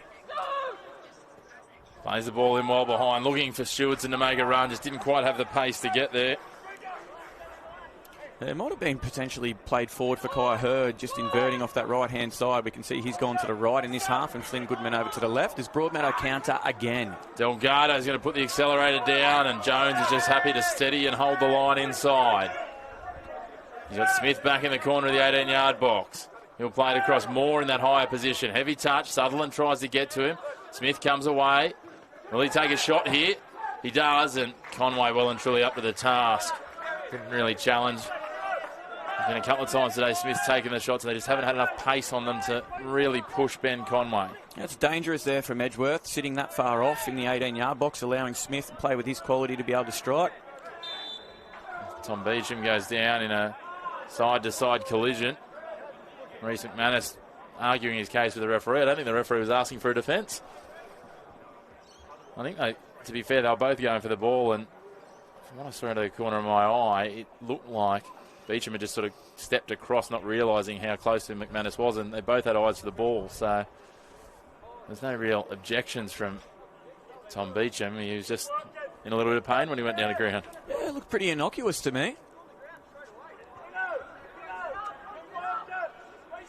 Both players making their apologies to each other. All's well that ends well. James Kresner just using the moment of stoppage to bark some instructions with his fellow attackers here. Just talking to Smith and Palambini about how they need to be executing. And that probably talks to the level of expectation from Magic. They're up 3-1 in a top 4 battle, and they still want a little bit more. This one goes up. Smith and Tonkin both miss it. Delgado plays it in behind. Didn't quite get the angle on it. Jones picks it up. Conway's coming out. Plays it into Palambini, and that'll be a goal kick. Slightly nervy moments again. Yeah, Edgeworth at 6s and 7s at the moment, defending in this left back area. Broadmeadow seemingly very happy to commit all 3 front third players over to one side of the field and trying to get an overload in these wide areas. Lowry's working forward. Now Jones goes central. Sutherland sitting much deeper in this second half. Now Lowry's plays it heavily to Jackson. Shoemaker a misstep. Keanu Moore happy to capitalise on that. They play it out wide here. Palambini streaking down the left. Cuts in against Lowry's. Takes a strike. Takes a deflection. Get away with another, and it'll be another corner for Magic. They're turning the screws here, looking to extend their lead further. Really putting Edgeworth to the sword at the moment. Their counter-attacking is just so vicious. We see players in wide areas on a counter-attack all the time. They're overloaded there. Edgeworth have done well to defend, concede another corner, and yet another Broadmeadow chance. Delgado had options at his disposal there. You could come up with a case of why he could have played to any of those 3 advancing runners realistically, and I think they all would have had a step on the defender, which might have Pete McGuinness scratching his head a little bit around what his solution's going to be here, and we know they're a handful. Wait till they start bringing on some fresh legs, it could become even worse. They curl this one in from the left. Parried away by Conway. And left of defence couldn't conjure anything, but we get another corner here from Ingram.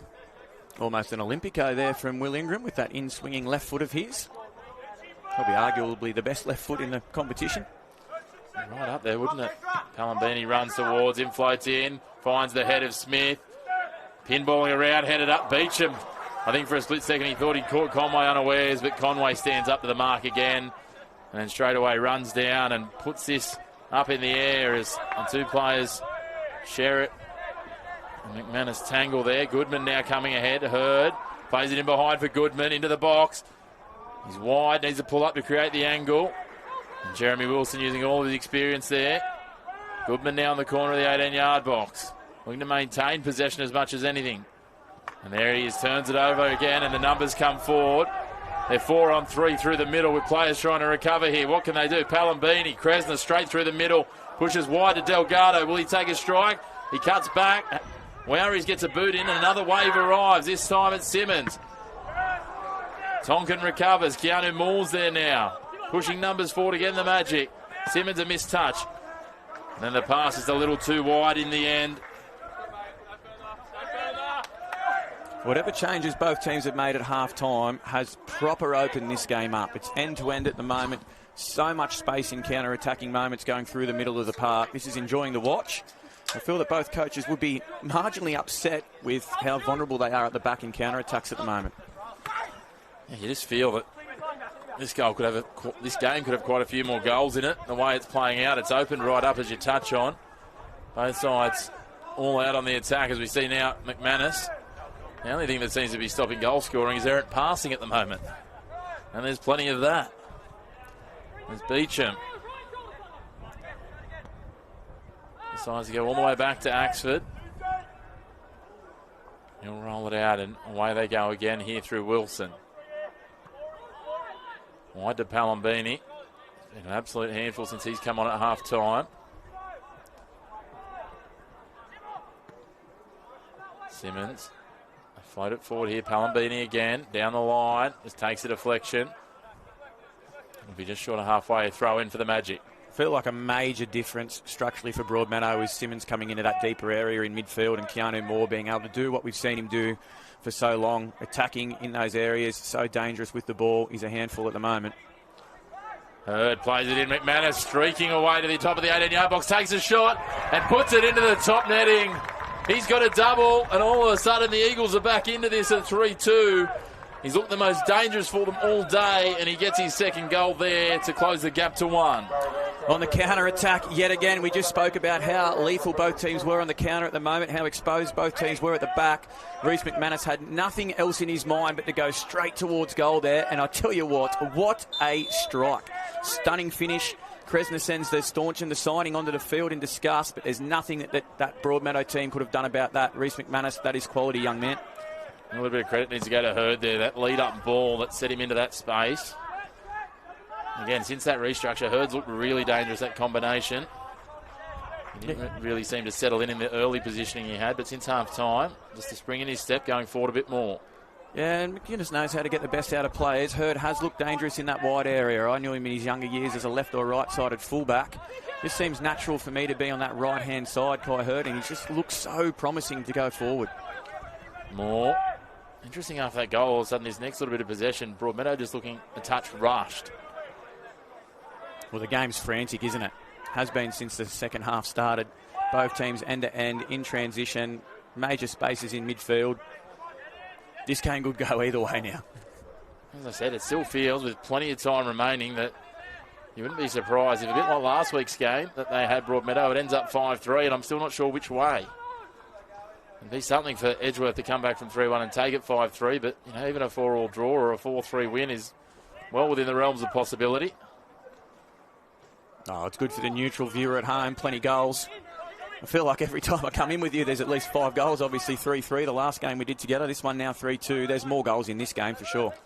Well, attacking football tends to put more backsides on seats, so I'm sure from a broader point of view, if we can continue to have exciting attacking football, there's been plenty of high-scoring encounters this year, and that will keep us in there as McManus just... Again, I don't think there was a lot in this. He was spinning through. He decided to let his momentum carry him, and Axford went over the top and just hit the ground a little firmly. Oh, he does get a yellow card, though, Reece McManus, for that. Yeah, has to be careful now. Hopefully that doesn't change the way he plays too much. He's been exciting, very direct, very ambitious. Probably just a little bit of a case of some over-adrenaline still in his blood pumping from the 2 goals he scored, and the second one with that great strike most recently. He's probably just giving himself away a little bit there, I think. I have to say, both his goals have certainly come in at heat. Both strikes really high velocity. Yeah, he's adding to his own highlight reel at the moment. He won't be putting that moment in it, however. Now Axford. Everyone goes long, they cluster. 20 men, you could throw a blanket over. Up they go. Smith gets the header. Falls down off the arm of Kresner there. Jones decides to feed it wide straight away, and Jackson, as he's built into the game, we talked about that tape earlier, he's looked less hampered rather than more hampered, which is a positive if you're an Edgeworth fan. Yeah, it didn't take that long to get going, to be fair. He's looked fine. It's always concerning as a fan, though, when you see a play coming out heavily strapped, and you never know if it's precautionary or if there's genuinely something being carried. Speaking of, here he comes forward, but can't get to the ball in time. They play it forward to Palambini. That's a touch. As well to keep it inside the touchline. Now Palambini versus Sutherland. Cuts back infield. Lays it off. They've got numbers advancing, and they swing it wide here for Smith. Smith switches it back the other side. The defending tight Edgeworth, which is creating space on the outside. Palambini into the 18-yard box. Sutherland gets straight up and closes the space. They play it infield looking for Simmons. Friendly deflection from Hurd there. Palambini, I was going to say, might go into the book as well there. That was fairly cynical, and Edgeworth straight away go on the attack as Ezra Palambini's number is written down. No, it's not, says the referee. I've got to get on my bike. I'll jot that number down a little later as McManus goes into the box here, and Wilson just slides in and pushes it across the byline. The referee's working overtime at the moment. Well, the irony of that situation is Palambini has made a cynical foul to stop the force of the game. Let the ball go. They've played quickly, so there's almost no point, unfortunately, in that yellow card. They've put themselves under the exact same pressure if you had to let play unfold. To be fair, he probably disadvantaged himself more because he had to pull up and have a chat with the referee because the referee called him out to get the yellow card, so he was the man that was then lagging the chain. Well, he and the poor referee who was halfway through writing his number down when he realised that Edgeworth were just getting on with things. Yeah, I feel like it's almost more beneficial in those occasions to just have the conversation with the referee in front of the ball. It's just football smarts a little bit, isn't it? Sometimes you don't think of in the heat of the moment as Edgeworth bring this one down and no one coming through in the second wave. Someone obnoxious decides to parade their sound system across the hill here at Magic Park. We've got a little bit of everything going on. But just before that, we had Tyson Jackson returning balls from midfield to kids on the hill. And here they go. Palambini, the man that was at the centre of all of that conversation just before, takes it into the 18-yard box, gets past Jackson. Wow, he steps up and clubs it across the sideline. Yeah, plenty of punters in here today watching a great game of football. Both teams in the top four. They've been rewarded so far as well with both teams playing a very attacking brand in this second half. Great to watch. Certainly has been. 5 goals and still plenty of time to come. And they go into the box here. I'm trying to play it out, Shoemaker. Looks like Broadmeadow are going to make a change, maybe to shore up the defence here with Ben Diamond. It looks like Simmons coming from the field, is it? That's the player, yeah. Jack Simmons coming off and replaced by Ben Diamond. Obviously, Diamond, someone who we've seen a lot of in the defensive unit in recent years, but was originally a midfielder when he came to the club. So, interesting to see where Kresner does deploy him here. Yeah, it was Diamond by name and by nature at one stage, playing in that Diamond midfield that Broadmeadow used so effectively. Looks to have gone in as a 6 almost, just in front of the back line there. Everything about him, Diamond, though, because it wasn't the club that he played for over in the UK, Rushton and Diamonds? A great pickup. Yeah, so... Well, I'm wondering at what point they get him naturalised, though, so he stops counting as an import player. Not that they need any more import players. I don't want to give them ideas. There's Edgeworth go on the attack now. Here's Tonkin with a bit of space. Tries to play it in behind. I'm not sure why, though. Stewardson was coming to him and no one was advancing, and his opposite number, Wilson, picks this up. Ball back now with Axford.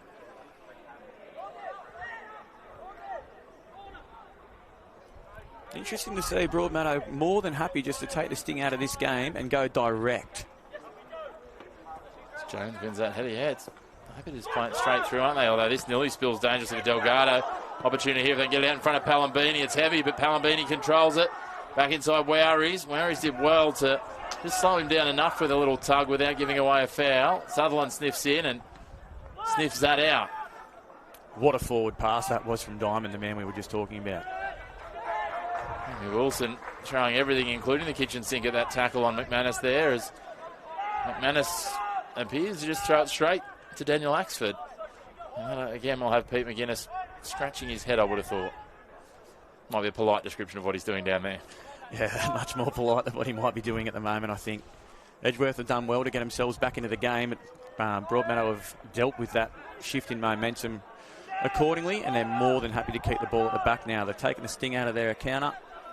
As we see the Edgeworth assistant coach trotting back to the bench with quite haste there, looking to make some changes, I would think, Edgeworth. Tick down to 20 minutes remaining here. They know they need to find that spark, but the unfortunate news, due to personal circumstances, still no Aaron Niankuru. He is listed on the bench. So if he is able to make it back to the ground around everything that he is juggling at the moment, he can be on the pitch, but it's looking less and less likely because that would have been an absolute spark to throw into the middle of this tinderbox at the moment. Stewardson tries to head this down. Ingram's there. He's been solid all day, has Ingram. Yeah, phenomenal left-back, Will Ingram. He's been a staple in this Broadmeadow team now for the past 4 or 5 years. This gets better with every year. Still only quite young as well, Will.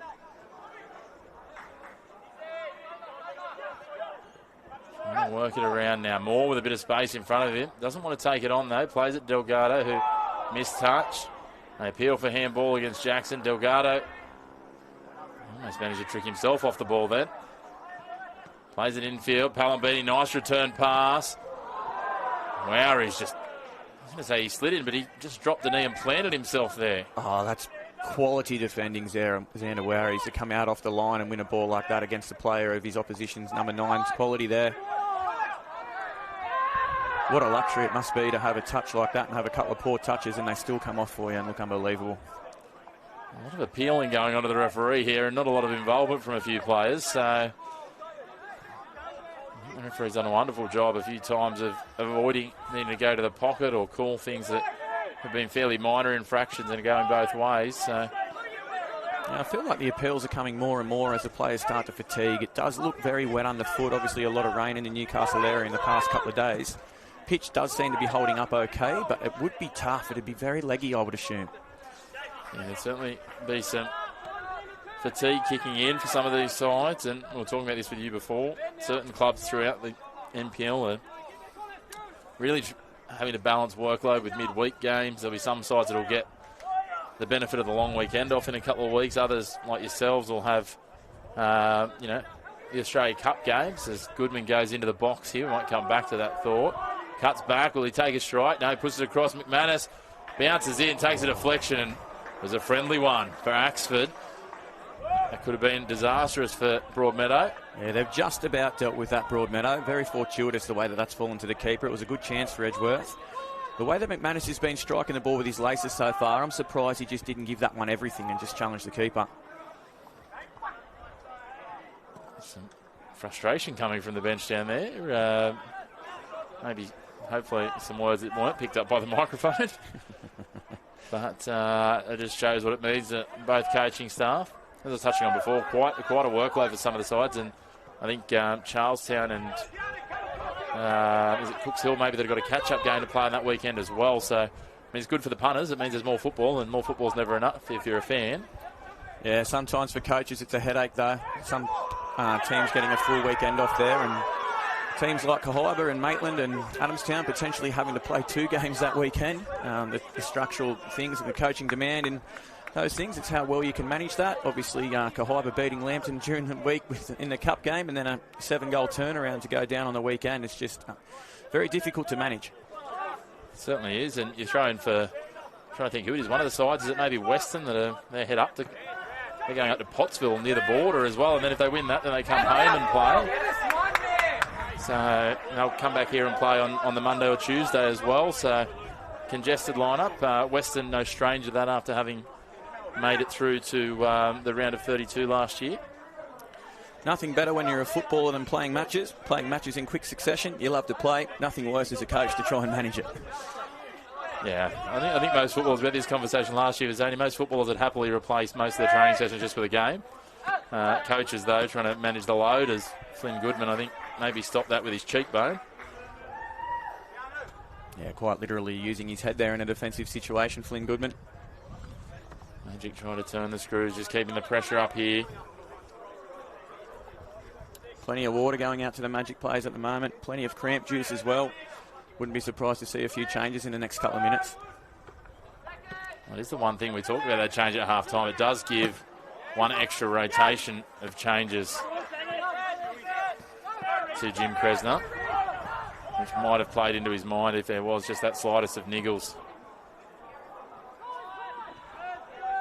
for Jacob Kresner, just to err on the side of caution, use that rotation then so that he's got choices later on. But Beecham steps in nicely there and just takes that ball away from Stewardson. Yeah, both players obviously know each other very well. Beecham looks to have had Stewartson's number so far in those transition moments with forward passes through, defending very well, coming across the line, as we do see Edgeworth go to the bench first.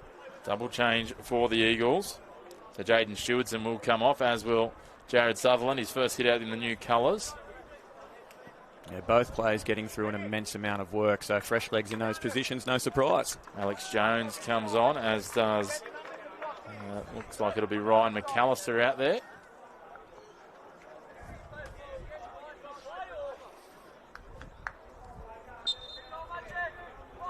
Back underway as we tick down the final 15 minutes here.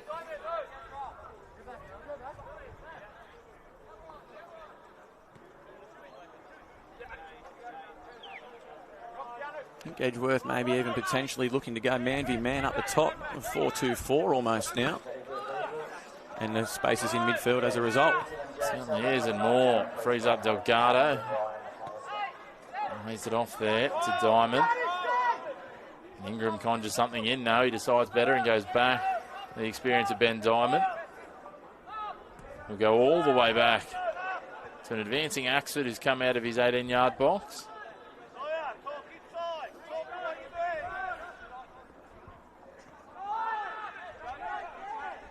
Just trying to work it around and find an avenue. They floated over the top looking for Palambini, but the flag goes up. It was just a slight step. He jumped the gun. He throws his hands in the air here, and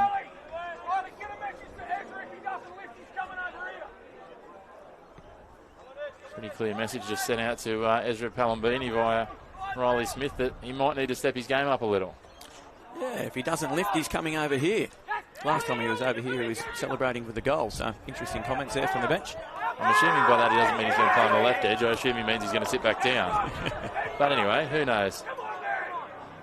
An assistant coach abusing him as well. Geez, it's a tough place being a footballer. It's spicy this afternoon. There's a lot on the lines. Both teams looking to add to their season. That's it. It'll mean that extra bit to Magic too, I think, and knowing Jim and some of the coaching staff here, purely because they did lose that one late to Edgeworth last time around in round one, and you never want to be in a rivalry on the 0-2 side of a ledger. Even if you're beating everyone else, it just stings that little bit when you can't get past the side. Long throw in here into the box and cleanly taken above the head, almost like an AFL mark there from Daniel Axford. I think it speaks volumes to how consistently well these teams have performed in the past few seasons, to how good this rivalry is. It's all born out of on-field tactics, if you like, on-field games, decisions, encounters. It's nothing really to do with anything that happens off the field at all. It's just two quality teams that want to get the best of each other. It certainly is, and Edgeworth will be one of those sides, like a couple of the others up the top, that'll be looking forward to trying to chip back against Broadmeadow and maybe knock them out of that B League after they saw the Australian Championship, if you will. Saw the opportunity that was created last year with that higher class football, and as you touched on, players wanting to then be at the club. As Keanu Moore clips Flynn Goodman and then apologises after the fact. It's a huge opportunity, obviously, for for drawing players, but also players at your club if you can get to that next level and play in the Australian Championship and put yourself in the shop window as well. We saw a couple of players from Magic who've gone on to what you have to assume are probably more lucrative NPL competitions. Yeah, absolutely, and it's a competition that's really added a little bit of spice to the top part of the league here, being the first past the post. And yes, it might be the difference in a conversation if two clubs are buying for the same player and one club's looking towards Australian Championships attributions. That might be what puts it over the line. McManus tries to curl that to top bins. Oh, what about the volley there? Didn't quite get where he wanted, but it was an acrobatic effort nonetheless. McManus, says he seems to want to do, was just going straight for the goals from the free kick. He goes to ground. Referee says play on. Jackson tries to play it forward, and it's one out. And all of a sudden going forward, here's Riley Smith. He turns inside one. Jackson deflects it. Goodman, back heel. Kai Hurd loves a little back heel, doesn't he? Yeah, he's a creative player. It's the sort of stuff fans love to see while it's coming off. And I'll tell you what, he's got a reasonably high strike rate so far today.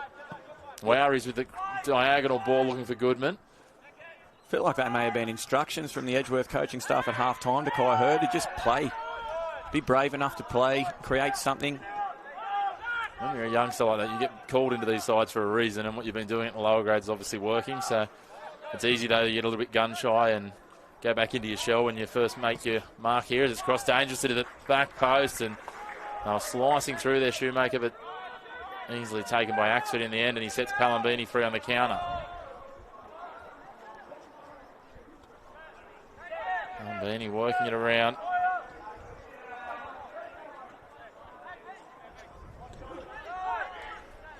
Just over 10 minutes to go here.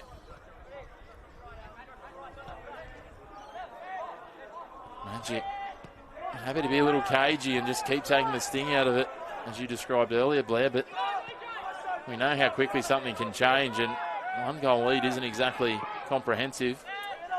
No, this game far from done yet. Yeah, as you said quite rightly, Broadmeadow more than happy to take the sting out of it. There'll be a few Edgeworth players out there would be more than happy with that, as we see Broadmeadow breaks forward again. Numbers pushing forward, and Palambini, the early ball out to Delgado. But he might have liked to take the line on a little bit more. Gets a return past Delgado into the 18-yard box. Takes a strike on the second effort. Conway just parries it down. I thought at first that it snuck in off the inside of the right glove, but he did enough just to force it wide of that post. That'll be a corner now. Looks to have come up a bit ginger after that strike as well. But again, another moment of quality. Comes inside, rolls the ball. Good strike on goal. Conway has done very well to keep that out. Keanu Moore to take the corner. The players just getting some more fluids in down by the benches. Moore curls this one into a dangerous spot. Conway gets up. Delgado, will he go the volley? Thought about going the bicycle. That would have been absolutely astounding. Conway was out of the goals as well. I don't know if Delgado realised, though. Now it's brought down. Diamond, Palambini, deflected away by the defence. Delgado's racing towards it, but it's clubbed forward by Shoemaker. Pushed straight back down the other end by Wilson. Kresner. Delgado calls for it wide on the right. Curls it in, looking for Kresner again. Just didn't quite have the angle that he wanted. You can see the execution concept was there. The execution effort, not quite. Now Goodman. Moore throwing himself into it. Clint Goodman somehow bounced between two and got a pass away. I'm not sure how he's done that. Gee, he's done well. Edgeworth on the counter. Jackson playing it forward. Now it comes to McManus. Jackson trying to go the overload on the left. McManus floated it right and everyone cut left. They needed a zag, but instead they zigged. Yeah, players starting to fatigue. It's quite obvious from both teams now. It wouldn't surprise me at all if we saw substitutions in the next stoppage. Just on 8 or so minutes remaining of regulation time. It's Kresner. Plays it back, and we talked about some of those names on the bench just for pure spark and liveliness alone for Broadmeadow.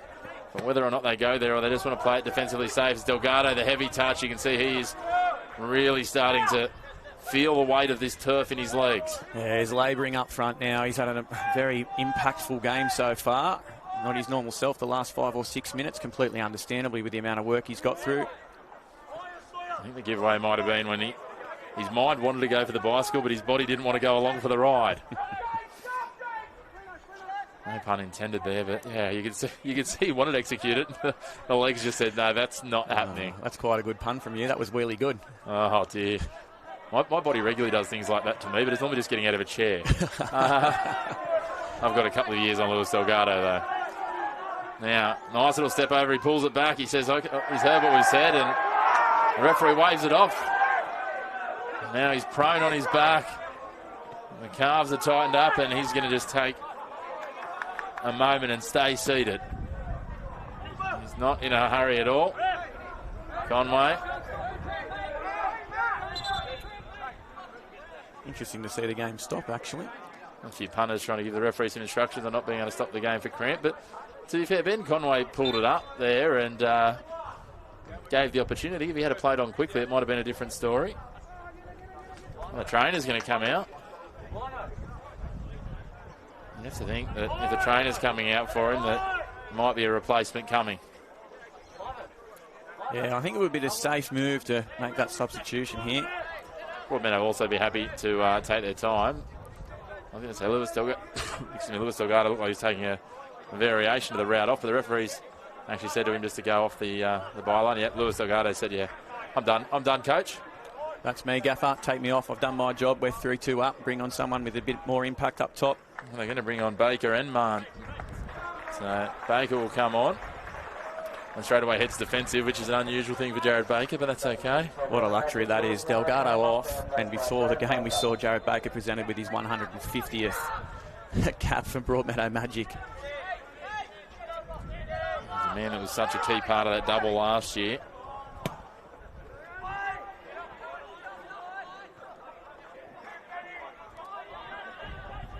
Zeke Marnes didn't come on in the end there. Just Baker for now. Marnes is ready to go, though. He's got the vest off. He's ready to inject himself into the last 5 minutes or so of this encounter as Kresner plays forward now. Palambini. Good tackle from Jackson. Palambini holding his leg on. Looked like Jackson got a lot of ball. Floats it wide, looking for McManus. Look at that defensive work from the opening goal scorer in Sherritt. Baker, first touch. Beecham think he was trying to send that longer than Baker, but Baker decided he wanted another touch. He cuts infield, burns away, plays it in behind, looking for a foot race, but Smith's not going to beat Jones. Conway will play it out now. Tonkin. Tonkin plays it down the line.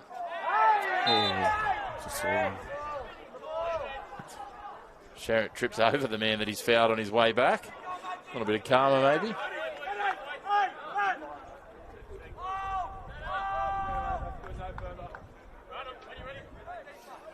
Yeah, McManus getting around on one leg already as fatigue starts to sink in. That one would not have tickled. No, certainly not. Well committed save there from Axford. He gets a clip on his way, and unsurprisingly, I think he'll use some gamesmanship here just to chew a few more seconds off the clock, although I always find it interesting that the players think that the referee's going to allow you just to lay there for a minute and that's going to count as time. Like, he's got to watch there and he'll be looking at that. Yeah, definitely watching that. Referee almost forced into making a decision there. There wasn't much in the challenge, but the goalkeeper rolling out of the box with the football. So you either make the decision for the foul, which it probably was, rightly so. Nothing more, though. No intent in that at all. But, yeah, it has to be called a foul because he rolled out of the box with the ball. Yeah, well, it's always an interesting one there. It's a risk you've got to take. You've got to be confident as a goalkeeper that you've been fouled, because imagine the other way at a 3-2 margin. That could be, I'm sure there'll be some headlines about that tomorrow and some irate individuals if Edgeworth then went to score from it. But fortunately, the referee nailed that. There was a little foul in there that he probably could have let go because a goal kick would have been the same result. But, as you say, Axford forced his hand as Moore pushes this forward. Smith trying to get his head to it, but Wayaris gets up and it's headed forward. And nice ball from Palambini. Smith takes a strike just over the crossbar. It was just above the fingertips of Conway. He knows that the time's ticking down here. And the referee just almost theatrically waits as he toes it and then points to the sideline. And we're going to see a change here, and it is indeed Ezra Palambini, the man who came on at half-time, makes way. And will rejoin Jim Kresner where he suggested over here on the bench. He picked up a knock in the last flurry forward, Palambini, but he's definitely not nowhere near excited to come off. No, I think he might have just returned some of the constructive feedback he got earlier from some of the staff to someone else behind the dugout there. So frustrated undoubtedly. Straight into the sheds as well, so. That ball falls nicely for Kresner. He goes aerially. They're going to play on and play the advantage, says the referee, and fair enough too, because Marnes, who's just come on, is in there in behind, cuts back across the grain, takes a strike, and just wide. What an impact that could have been. Straight away injected and gets a shot away just off target. Yeah, the Broadmeadow staff will be very happy with that, and you can see how animated Kresner is at the moment to try and get players back, but almost a masterstroke. First touch, almost a goal. Not sure if he's down there doing some sort of lunging-based exercise regime, Jim Kresner. Might need to have a chat to him at his footwear if he's going to get into some athletic pursuits down on the sideline. Yeah, he's putting the shoes to work today. Hasn't spent much time in his technical area either. It's always interesting watching the different sartorial choices of coaches. It's a very broad range. Some guys like yourself and Zaney look more probably dressed for comfort, yes, and function, and Jim always immaculately well presented. And we see a bit of a collision here, and we're going to... Keanu Moore's going to get a yellow card. Referee calls him out. He just gives him a thumbs up. He goes, yeah, no, that's cool, mate. I'll take one of those. Thanks for coming. Yeah, I dare say this ball might be going into the box. I thought so. Jones, the man on the mark. Everyone gets deep, and they're going to come forward onto it from the right side of the edge of the 18-yard box. Just one man in Goodman sits wide. And McAllister will sit back. The player's getting along quite well out there. Very keen to have a cuddle. Yeah, I was going to say, the referee just... It's like air traffic control almost, some of the hand signals and... A bit of push and shove and one-upmanship. And floated in deep to the top of the 18-yard box. It's headed away by Magic. And clubbed long. Keanu Moore gets a boot to it. Ben Conway behind doing his best impressions of an aeroplane. Yeah, got to throw caution at a win now, Edgeworth. 4 minutes of stoppages, which we've just seen. Need to commit bodies forward, as they're doing. Broadmeadow just going to try and clear it long. Smith with a strong tackle on McAllister. McAllister recovers, though, plays it in. Now they carve away with Hurd. Floating it up for Tonkin. He gets ahead to it. Can't keep it inside the byline though, but that was more optimistic than it was strategic. Yeah, he's upset with that ball forward there, Kai. It's been good in this second half. I feel like his involvements have been pretty solid. Certainly coming off the bench, probably at an unexpected moment in that first half. Going to step in and play greater minutes than he has done predominantly this season. Yeah, and he's made a great account of himself today. Certainly has. Telling the gaffer he wants to play next week by that performance. Got an assist for that second goal. And I'll tell you what, if you're Pete McGuinness, he's certainly giving you a question. As Jones drives this long, looking for Xander Wowries, who's found himself a long way downfield, and one of the Broadmeadow players just wanted to really make sure that was across the sideline and maybe into the rescue helicopter base. Yeah, Beecham will be getting that from the Westpac Rescue Helicopter landing pad after the match, I would say. I'm sure Jim Cresner will be okay with that, the loss of football over there if they get the 3 points. I dare say they'd have a collection over there somehow. Long throw from McManus into the box. Spills to Cresner. It's James Cresner. Laid out in front now. Jackson. Gets a touch on it. Not quite sure that's what he was looking for. He might have just been trying to force that to be shepherded over the line, and he just couldn't resist the temptation to poke his boot in there, the Edgeworth captain. Yeah, the Edgeworth bench appealing for a foul there as well, right down in front of them. A lot in it from here, but again, proximity of the officials and the Edgeworth bench, to be fair, a lot closer than us. You have to say, this game, there's been so much to and fro. Yes, Magic have had the upper hand for the majority of it, but Edgeworth a strong account of themselves to this point. And if this sort of high-scoring, tightly fought action is what we're going to get in these top 5, and realistically it's sort of a top 7 or 8 at the moment. It's so congested, as we were talking about before, clashes. You need to, if you're in the area, be getting to games, and if you're not in the area, you need to be staying tuned in, because this second half of the NPL season is going to be enthralling as Moore plays this into the box with Smith. Well dealt with. That looked like a handball. The referee says no, off the shoulder. He's right there. Tapped on, and all of a sudden Axford out of his box and pushes it forward. Doesn't kick it out of play just yet. Baker controls it, but to the favour of it, the Edgeworth player. Goodman taking on 3 defenders. Now it's clubbed forward by Broadmeadow. 2 and a bit minutes of stoppage time down as it ticks along. Yeah, Broadmeadow hanging on now, defending for their lives. Xander Wowries, not quite sure what position. Is he gone forward to be an additional striker at the moment? Yeah, it's a 2006 John Terry move. Chelsea are about to lose their home unbeaten run, and up goes John Terry. Quite often it worked for them, so it's brave from Edgeworth. We saw last night Celtic and Hearts have sent their keeper forward, which ended up making the difference between 2-1 and 3-1. So I don't know if Ben Conway's going to be going that advanced anytime soon. That would be something. As Tonkin just pushed it across the sideline, and there can't be too long left now, and Keanu Moore just calls for a bit of calm. And Jim Cresner asked him where he's going. So just wanted to slow things down here, Broadmeadow. The assistant referee's telling him to get on with it. Then he gives the ball instead to Sherritt. Gamesmanship at its finest. Lob it over the top looking for a corner, and they do get one. But the corner won't eventuate, and Broadmeadow escape here at Magic Park. The Magicians up to their name. They take a 3-2 win. Hard fought here against Edgeworth. The Eagles, lots of positivity, but unfortunately no competition points. Some really good individual showings, but Broadmeadow just too classy overall, Blanuel. What a fantastic game, fantastic advertisement for the Northern New South Wales National Premier Leagues. Both teams wanted to win. Both teams played an attacking style of football through caution to the wind.